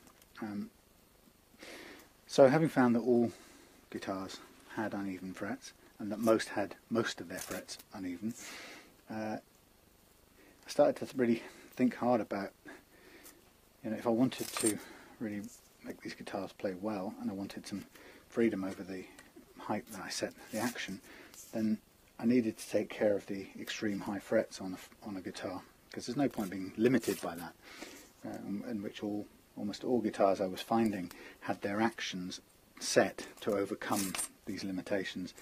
And so the other alternative, of course, is then to take care of them.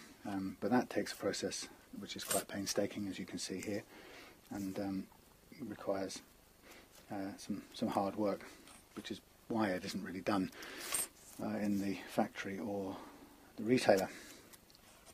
And you could argue that the gains for it are in some ways quite small.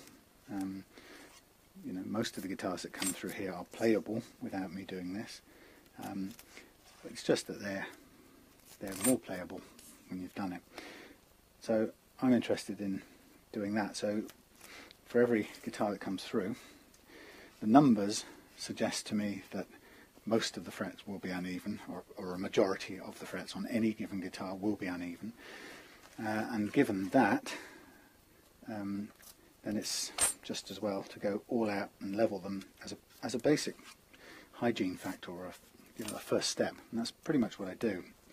There's almost never an occasion where, or certainly there's never an occasion where I find a guitar with no uneven frets that makes me go, okay, I can skip that step. There may be rare occasions, like with Jay's acoustic guitar there, where he specifically said, look, I don't think I can afford the whole fret leveling thing. Can you see whether you can improve this without doing that? And clearly I'm able to. It's actually a lot easier, I think, with an acoustic guitar, because by sort of traditionally they seem to be always set much higher than they need to be, and the amount higher they are set is much higher than a typical electric guitar. So usually when you get a random acoustic from out in the world, there is usually some improvement you can make before you run into bridge problems, sorry, fret problems. And that adjustment you can do is usually by taking care of lowering the bridge saddle somewhat. And because it's a job that requires some sandpaper and a bit of confidence to just plough into it and do it, it's usually something that hasn't been done by the owner. So whereas on an electric guitar that I get from somebody, they will usually have twiddled, they will have got the little Allen keys out and twiddled all the bridge settings down on a typical Strat as far as it will go, and they'll find that it still doesn't make the action the way they want, or they can't get it as low as they want without buzzing. And so when I get it, it'll come to me pretty much at its lowest possible setting, because usually they will have set it to its lowest and then lived with it for a period of time. But like I say, on an acoustic, because it involves a bit more work, most people will give me, the acoustic that most people will give me is exactly as it was when it left the retailer and the factory. So, as I say, luckily, I'm learning that there is more leeway in making an improvement to that without going through the full fret leveling, which is kind of good really, because I suppose it makes a product or service that I can offer to people like Joe, which is a fair bit cheaper. In Joe's case, it's not that much cheaper because I've spent quite a bit of time doing other little things, but in principle it can be somewhat cheaper than the whole fret leveling thing. But that's the point there, I guess, is that it really isn't an option on electrics, because, as I say, they're already at their lowest action by the time I get them, typically. Right, so the fun thing is in this little round of this little factory that I've got going in here, this is this one ready to do. So while I'm at it, I'm going to do a check. Now what I want before I start this is I want this guitar set with the neck set flat. At the moment it's got a concave bend in it, so I want to tighten that up a little bit. So what I'll do is I will turn this Allen key. Somebody buying something on eBay, is it? Oh no, I'm buying something, and it's shipped from the US. Ta-da! Right, so this is, what am I trying to do? It is curved, and I want to straighten it out. Blimey. This is not a good sign. We have one stuck, very stuck, truss rod. Oof, that's not going anywhere. That problem. Truss rod non-cooperation is what's going on here. Feels like it could be slightly the wrong size Allen key, which doesn't help. Let me just dig for a better sized one, which I don't think may not live in here at the moment. I may have somewhere else, but yeah, so it's not a great, not encouraging actually. So we may have no say in this. Again, that's not uncommon, but it's not ideal. I really would prefer not to hit that problem. Okay, so somewhere there are billions of spare Allen keys of different sizes, and having been very clever and tidied it up yesterday, I've tidied them away somewhere. Come on, Samuel.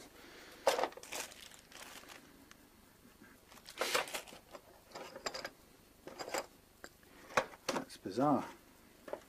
Mind you, this shed has already consumed 2 foam blocks with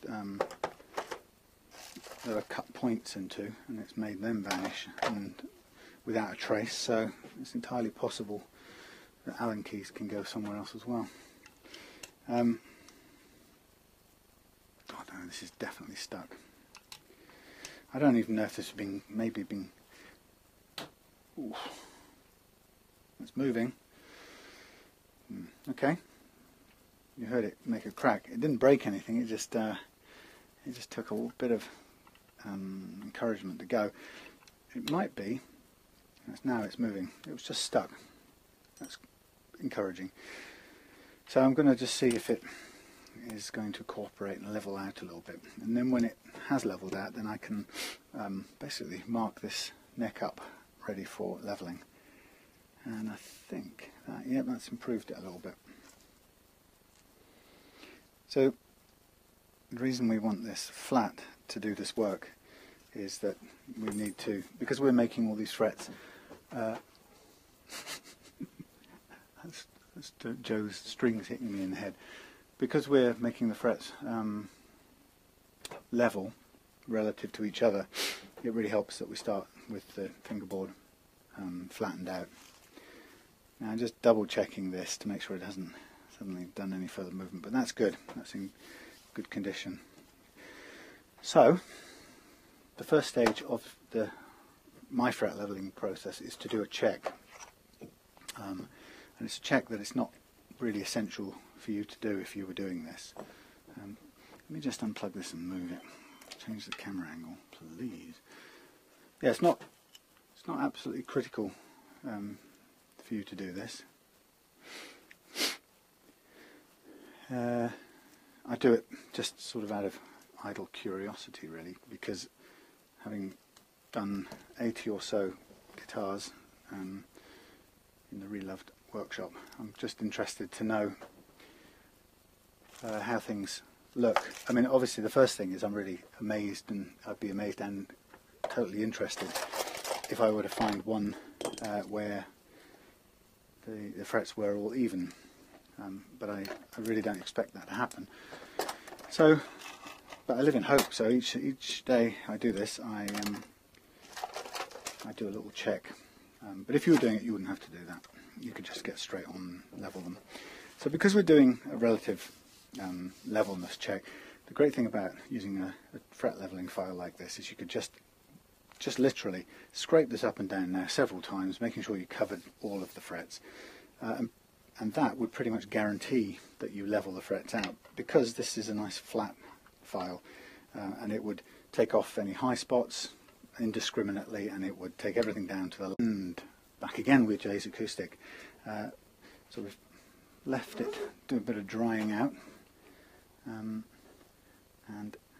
already I can feel the gap here is smaller than it was.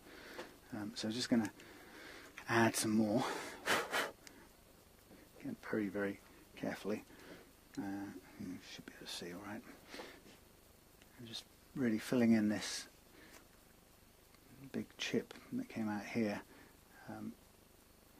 It's just a matter of being delicate and working with blobs of lacquer so that they fill in the gaps.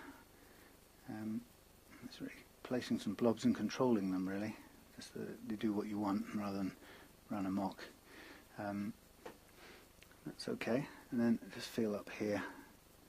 Still feel the gap, so I'll go and work a bit more into here. There we go.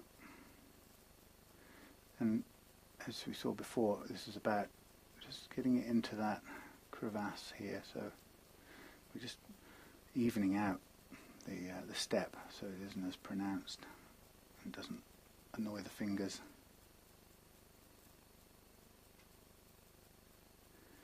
And most of it, the rest of it isn't too bad. There's just one or two points where it's really pronounced and obvious, and taking care of that will be noticeable, which is what we're aiming to do.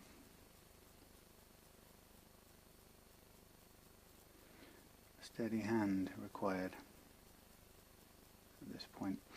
And also,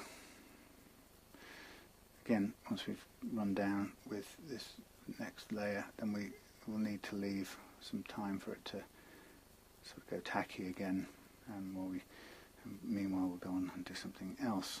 Obviously we'll have to wait a little while to do the other side of this.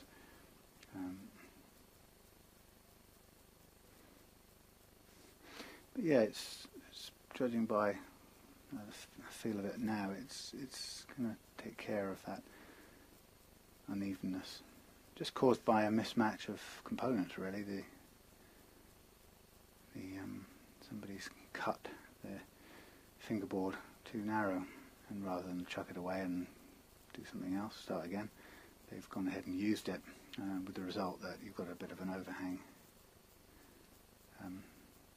The only time I've actually had a problem exactly like that actually was when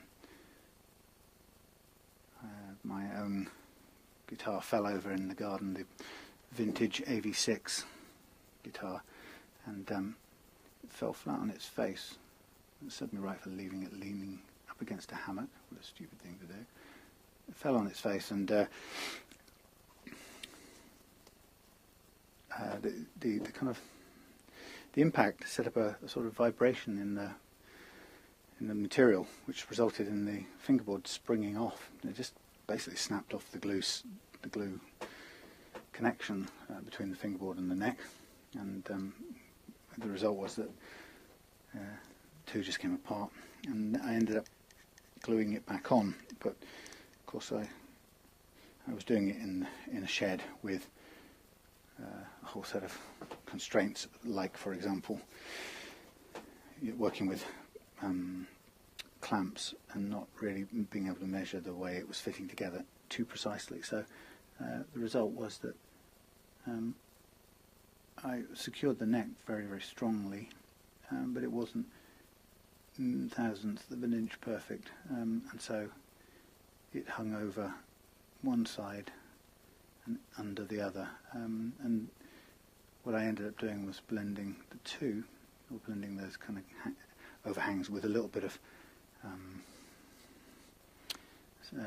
sandpaper, and also a bit of lacquer as well, just to sort of balance it up. But yeah, it took care of it really. But it's amazing how annoying that little overhang can be, even if it's incredibly thin. It doesn't have to be, there's hardly any size at all for it to be just constantly niggling you. Okay, so that's good. You can still see there's a bit of yellowing here on this lacquer anyway, so where the new stuff is going on, you can see a step down, but what's good is you won't be able to feel it. It won't sort of get in the way. Okay, so on this guitar, let this dry, do the other side, let both of them dry, and then I just want to shine the frets a little bit, and I'll probably do that with, somewhere in here I will have a fret protector. Well, I just found all my Allen keys anyway. Yeah, there'll be a fret protector in here, a little thin strip of metal. Here it is, and it'll allow me to just mask off each fret at a time, just to give it a bit of a working over with the fret rubbers. And the fret rubbers are, where do they live? Here they are, where I'd expect to find them. Fret rubbers are these things here, impregnated with some abrasive materials, 2 different grades, and then you've got this little protector, which a little metal strip which you can put over the fret and do one at a time. It's tricky. It has to be. It works okay when you put a load of tape around it so that it's got load to grip. It's almost impossible to hold it there with your finger while you're doing the work. So it requires building a sort of sticky surround to make it work properly. But when we do that, it's not too bad a device. That kind of thing. So depending on a pad of sticky tape all the way around to hold it in place. And then we just kind of pull it off and move to the next one.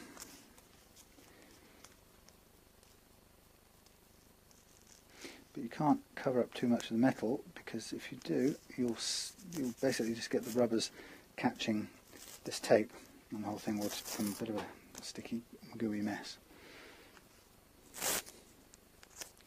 Right. yeah, so a bit of a clean up on the frets if we can using this, and then basically restring.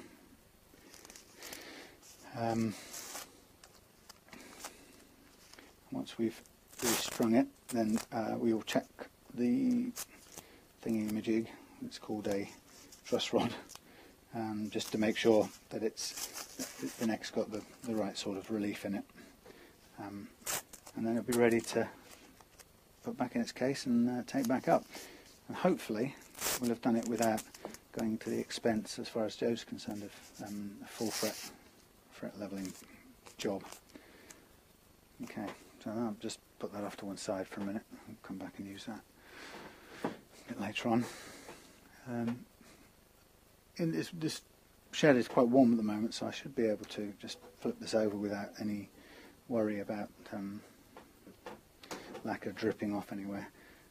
I'm just going to, sorry about this, I'm just going to wheel this around, make sure I've got, yeah, okay, it's worse up here than it is down here, but I just want to,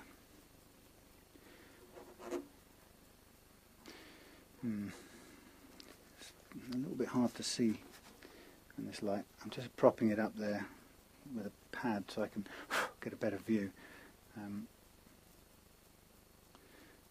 I'm going to run the whole length again, but this time I'm going to put a bit on the nut just to make that sealed like the other side. It's quite nice when the nut has a covering of lacquer. It feels like it's sort of all together and as one piece, not like some separate thing that's been stuck in. And then just run again up the side, knowing that towards the top is where the step down is biggest, so we want to make sure that the lacquer is a little bit thicker applied up there.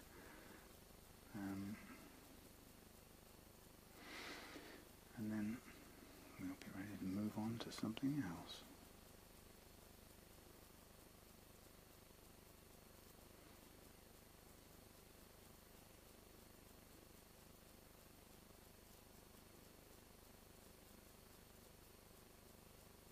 Absolute silence in the shed.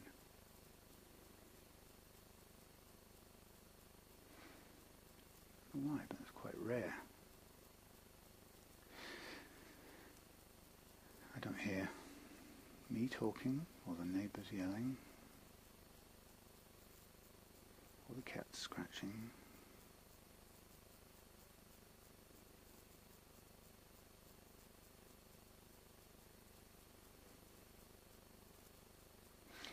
So in a minute, hopefully when this is sitting here drying, I'm going to lay a bit heavier on this stuff here and blob it on a bit. But yeah, when this is drying, and with a bit of luck, I'll be able to go and get spray canny with the decal on the other two decals. That's quite nice having several things going at once, because there's always something else to be doing. Like I said before, the only thing I have to remember is to stop and start the video and kind of remember which guitar I'm setting up now, so that it kind of follows on, hopefully, from the end of the last bit.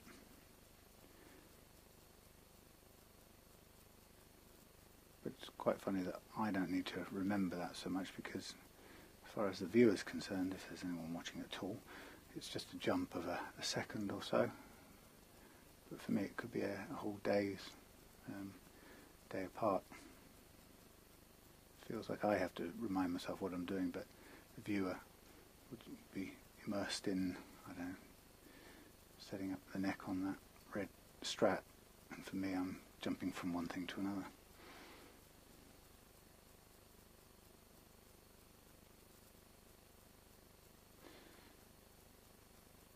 It all works out in the end if I just carry on doing it and trust that it sort of sequences together all right, even if I don't remember where I am.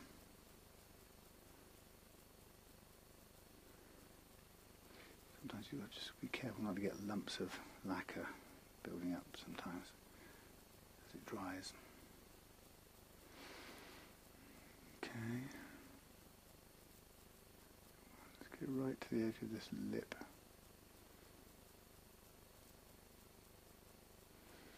Okay.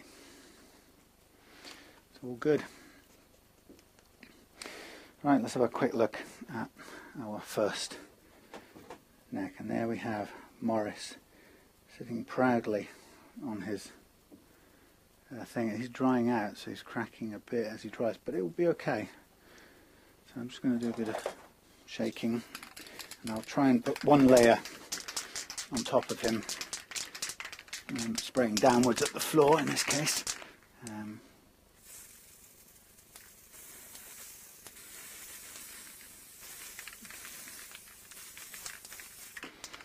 Lovely.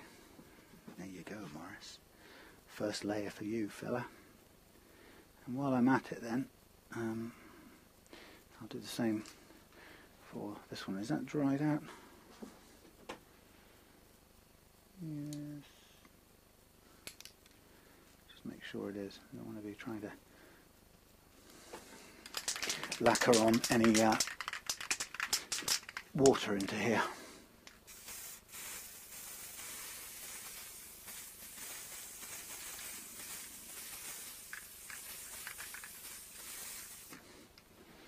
Nice. Ooh. And Morris gently slumbering under a thin layer of lacquer. I just need something to prop these up with a little bit. One of these will do.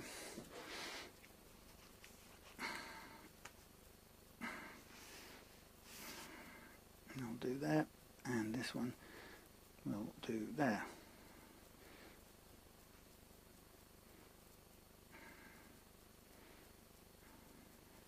I think they're okay. Yeah. Bit stinky, not ideal to do it indoors, but it is nice and warm, so I don't want to kind of change the temperature too much in one go. But it will give us a sealant layer, which will hopefully keep those decals nicely in place.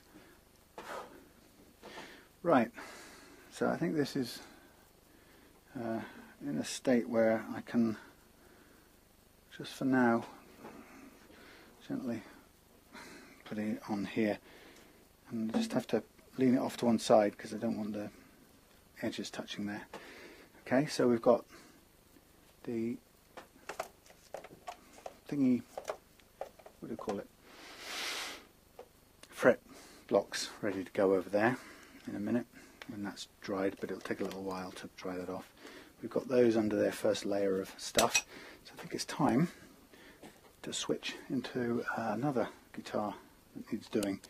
And what we've got is this wonderful one, and this needs some gluing now. We've had overnight for the super glue to set as much as it can, and now I'm going to do some type on gluing, but I'm going to stop and start.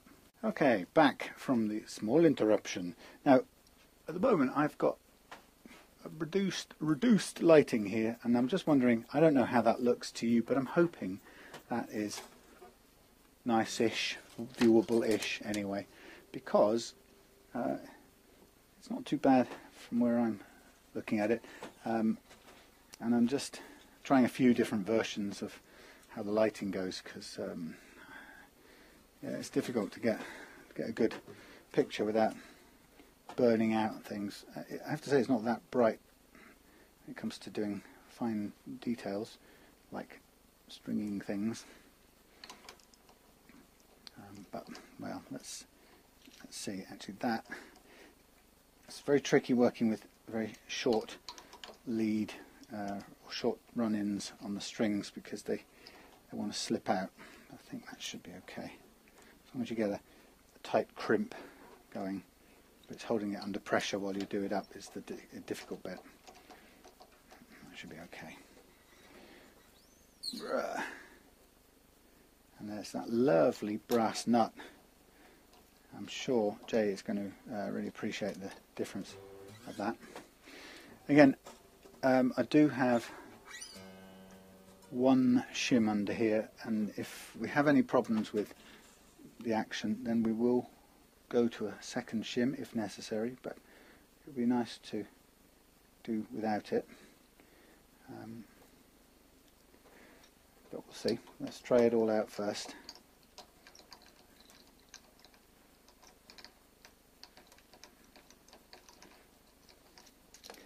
Now I'm just going to pull this lead little extra piece of string through here. It was just a bit on the loose side. Always slightly difficult to work with second-hand strings. Not ideal, but you know, if money's an issue and you don't want to waste strings and just chuck them off every time, then you know, you've got to reuse them and might as well play them until they've reached the end of their natural life. And sometimes you get your finger caught underneath. And so far, everything is going according to plan. That nut looks fab. Whee! Look at that. Really nice quality improvement to a guitar like this. And it's in keeping with the phosphor bronze strings. Looks the part with that, and also with the lettering on the headstock. So, even though it's brass and not gold particularly, but who cares? So again, this one a little bit dodgy, just trying to get a little hook on the string here as it goes round. So we'll get it locked in place before it starts pulling through, and that's probably alright. The string at this point is very, very heavily crimped, so if there's too much pressure on it at this point, it's got a huge likelihood of snapping. There's no way of avoiding this, I'm afraid, with a second-hand string. Once it's been round the peg already and sort of straightened out in any way or form, it's inevitably weakened. Whoa, nicey, nicey. So here we have the restrung guitar, and oh, now that's what you often get, is the pegs sort of standing, well, not standing up, they sometimes, you put the string under tension, and what happens is the string pulls up underneath the peg. I'm just going to push all these pegs a bit further in. Normally I wouldn't do this, but on a guitar like this, I'm just not going to take the option of these strings popping out, because we just literally don't have the leeway for that to happen. I'm going to let them bed in a little bit before I put them under too much load.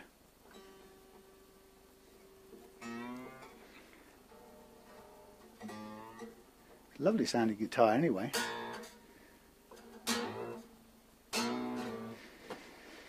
And a considerably improved action. If I fly you out to have a quick look, there it is.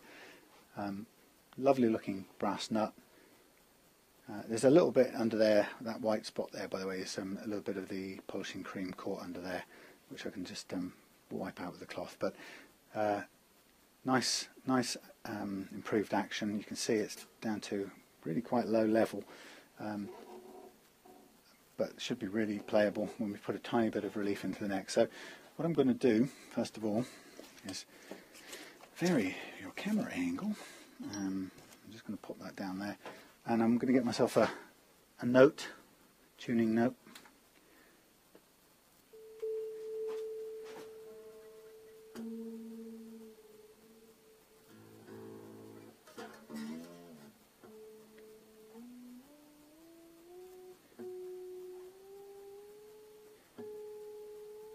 There's an octave low there.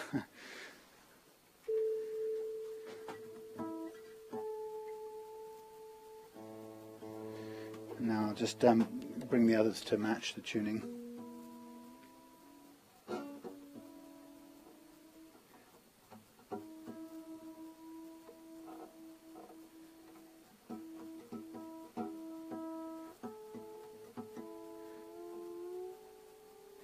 There shouldn't be too much slack of any kind in these strings, having been played already. if anything, what we'll have is slippage on the pegs, but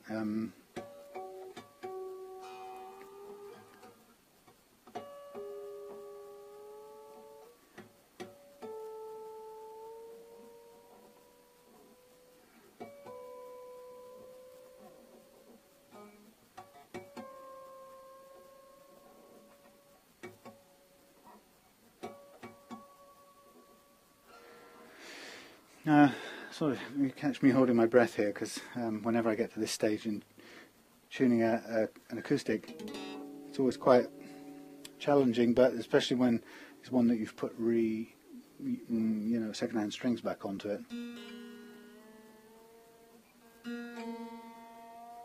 That's good.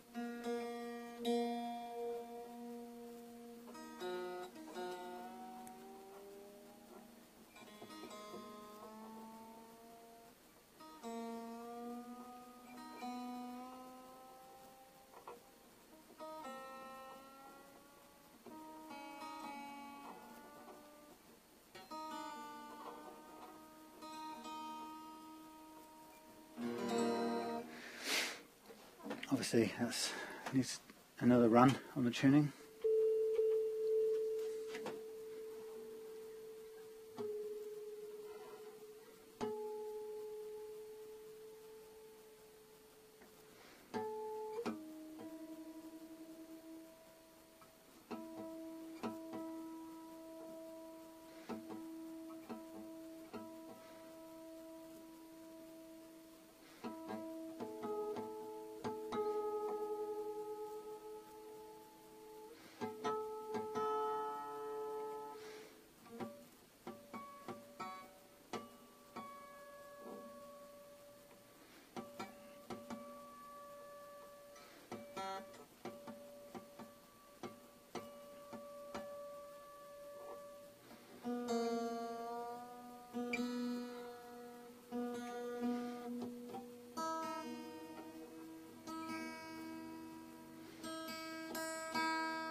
Oh, beautiful.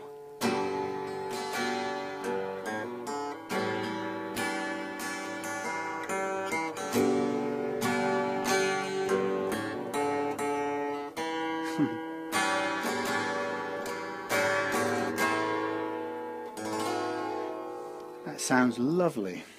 A bit of we'll get a bit of tuning still to pick up on, but once that's eased off, we'll be spot on. It's already feeling great.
Right, what I just noticed is, of course, there's no guitar strap button on here, so I can't put a normal strap on it to test it out.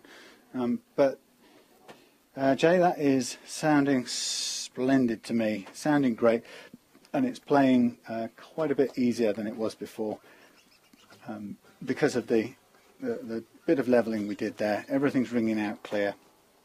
It's really happy with the action actually down here. Thanks to the manufacturer of this brass nut, I'm going to go back and I'm going to buy another couple, because these things are fitting into, dropping into place just perfectly without any consideration at all. You don't have to cut them. I could go a little lower on them, but you know what? For what they are, and the action being nice and low here, I'm quite content to leave them as they come, because that's really nicely cut. I'm just pulling as much of the last stretch I can.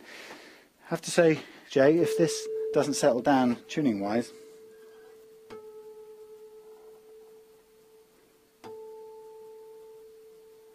I might recommend that you, when you restring it, you leave a couple more winds on this, or do the one up, one over and two under method, because there's probably not enough windings you've put on this.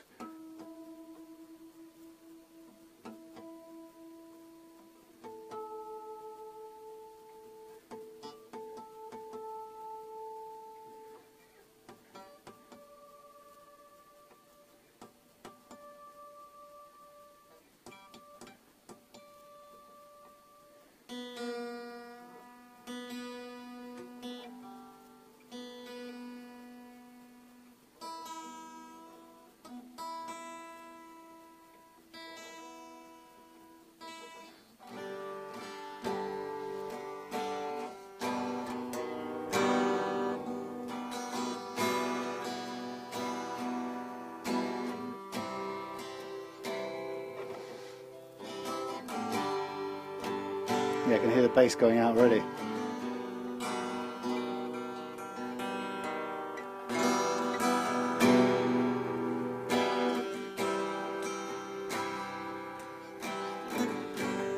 A place to stay, enough to eat, somewhere all heroes shuffle safely down the street, where you can speak out loud about your doubts and fears. What's more, no one hears the something or other kicking in their doors. For those of you who are Roger Waters fans, a bit of old Final Cut from the Pink Floyd there. Yeah, not enough loops for my liking around there, but I think it's just about settling down, so we'll get away with it, I think.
Bit of slackening going on this bottom E, unfortunately. I'm just going to give it as much stretching as I can possibly do, so we get it as stable as possible before I put this back in its bag and get ready to bring it up to London. But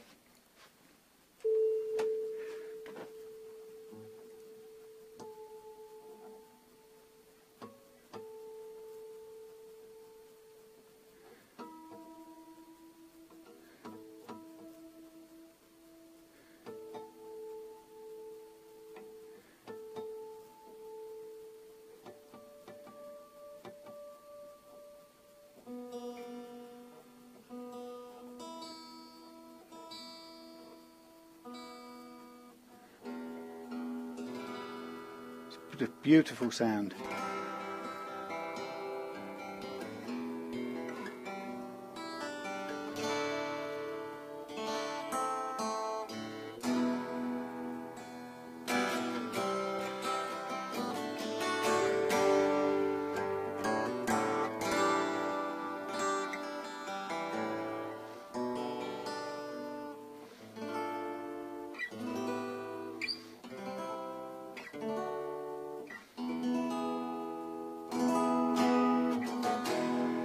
Lovely, all done. The only thing I'm going to do is take off the plastic off your seats, my boy. No more of that stuff. That's an affront to humanity. But yeah, there we go. Jay, finished. Sort of budget version. Actually, truth is, I've done quite a lot of attention here by leveling this out, so you've got a better feel to this part here. It feels really nice. But brass nut, lowering the action, taking care of the slight misalignment of the neck, the fingerboard and the neck, and otherwise not really much. Cleaned the frets up a little bit, but basically that is ready to go. So thank you folks for your time and patience with this particular guitar. I'll put it back on the stand for now, but that's going to go into the house, back into its carry case, and there we have it. Jay, I'm going to take a quick picture of this thing so that I can send it to the land of Facebook, and you can have a sort of advanced impression of your beautiful guitar ready to come back to you.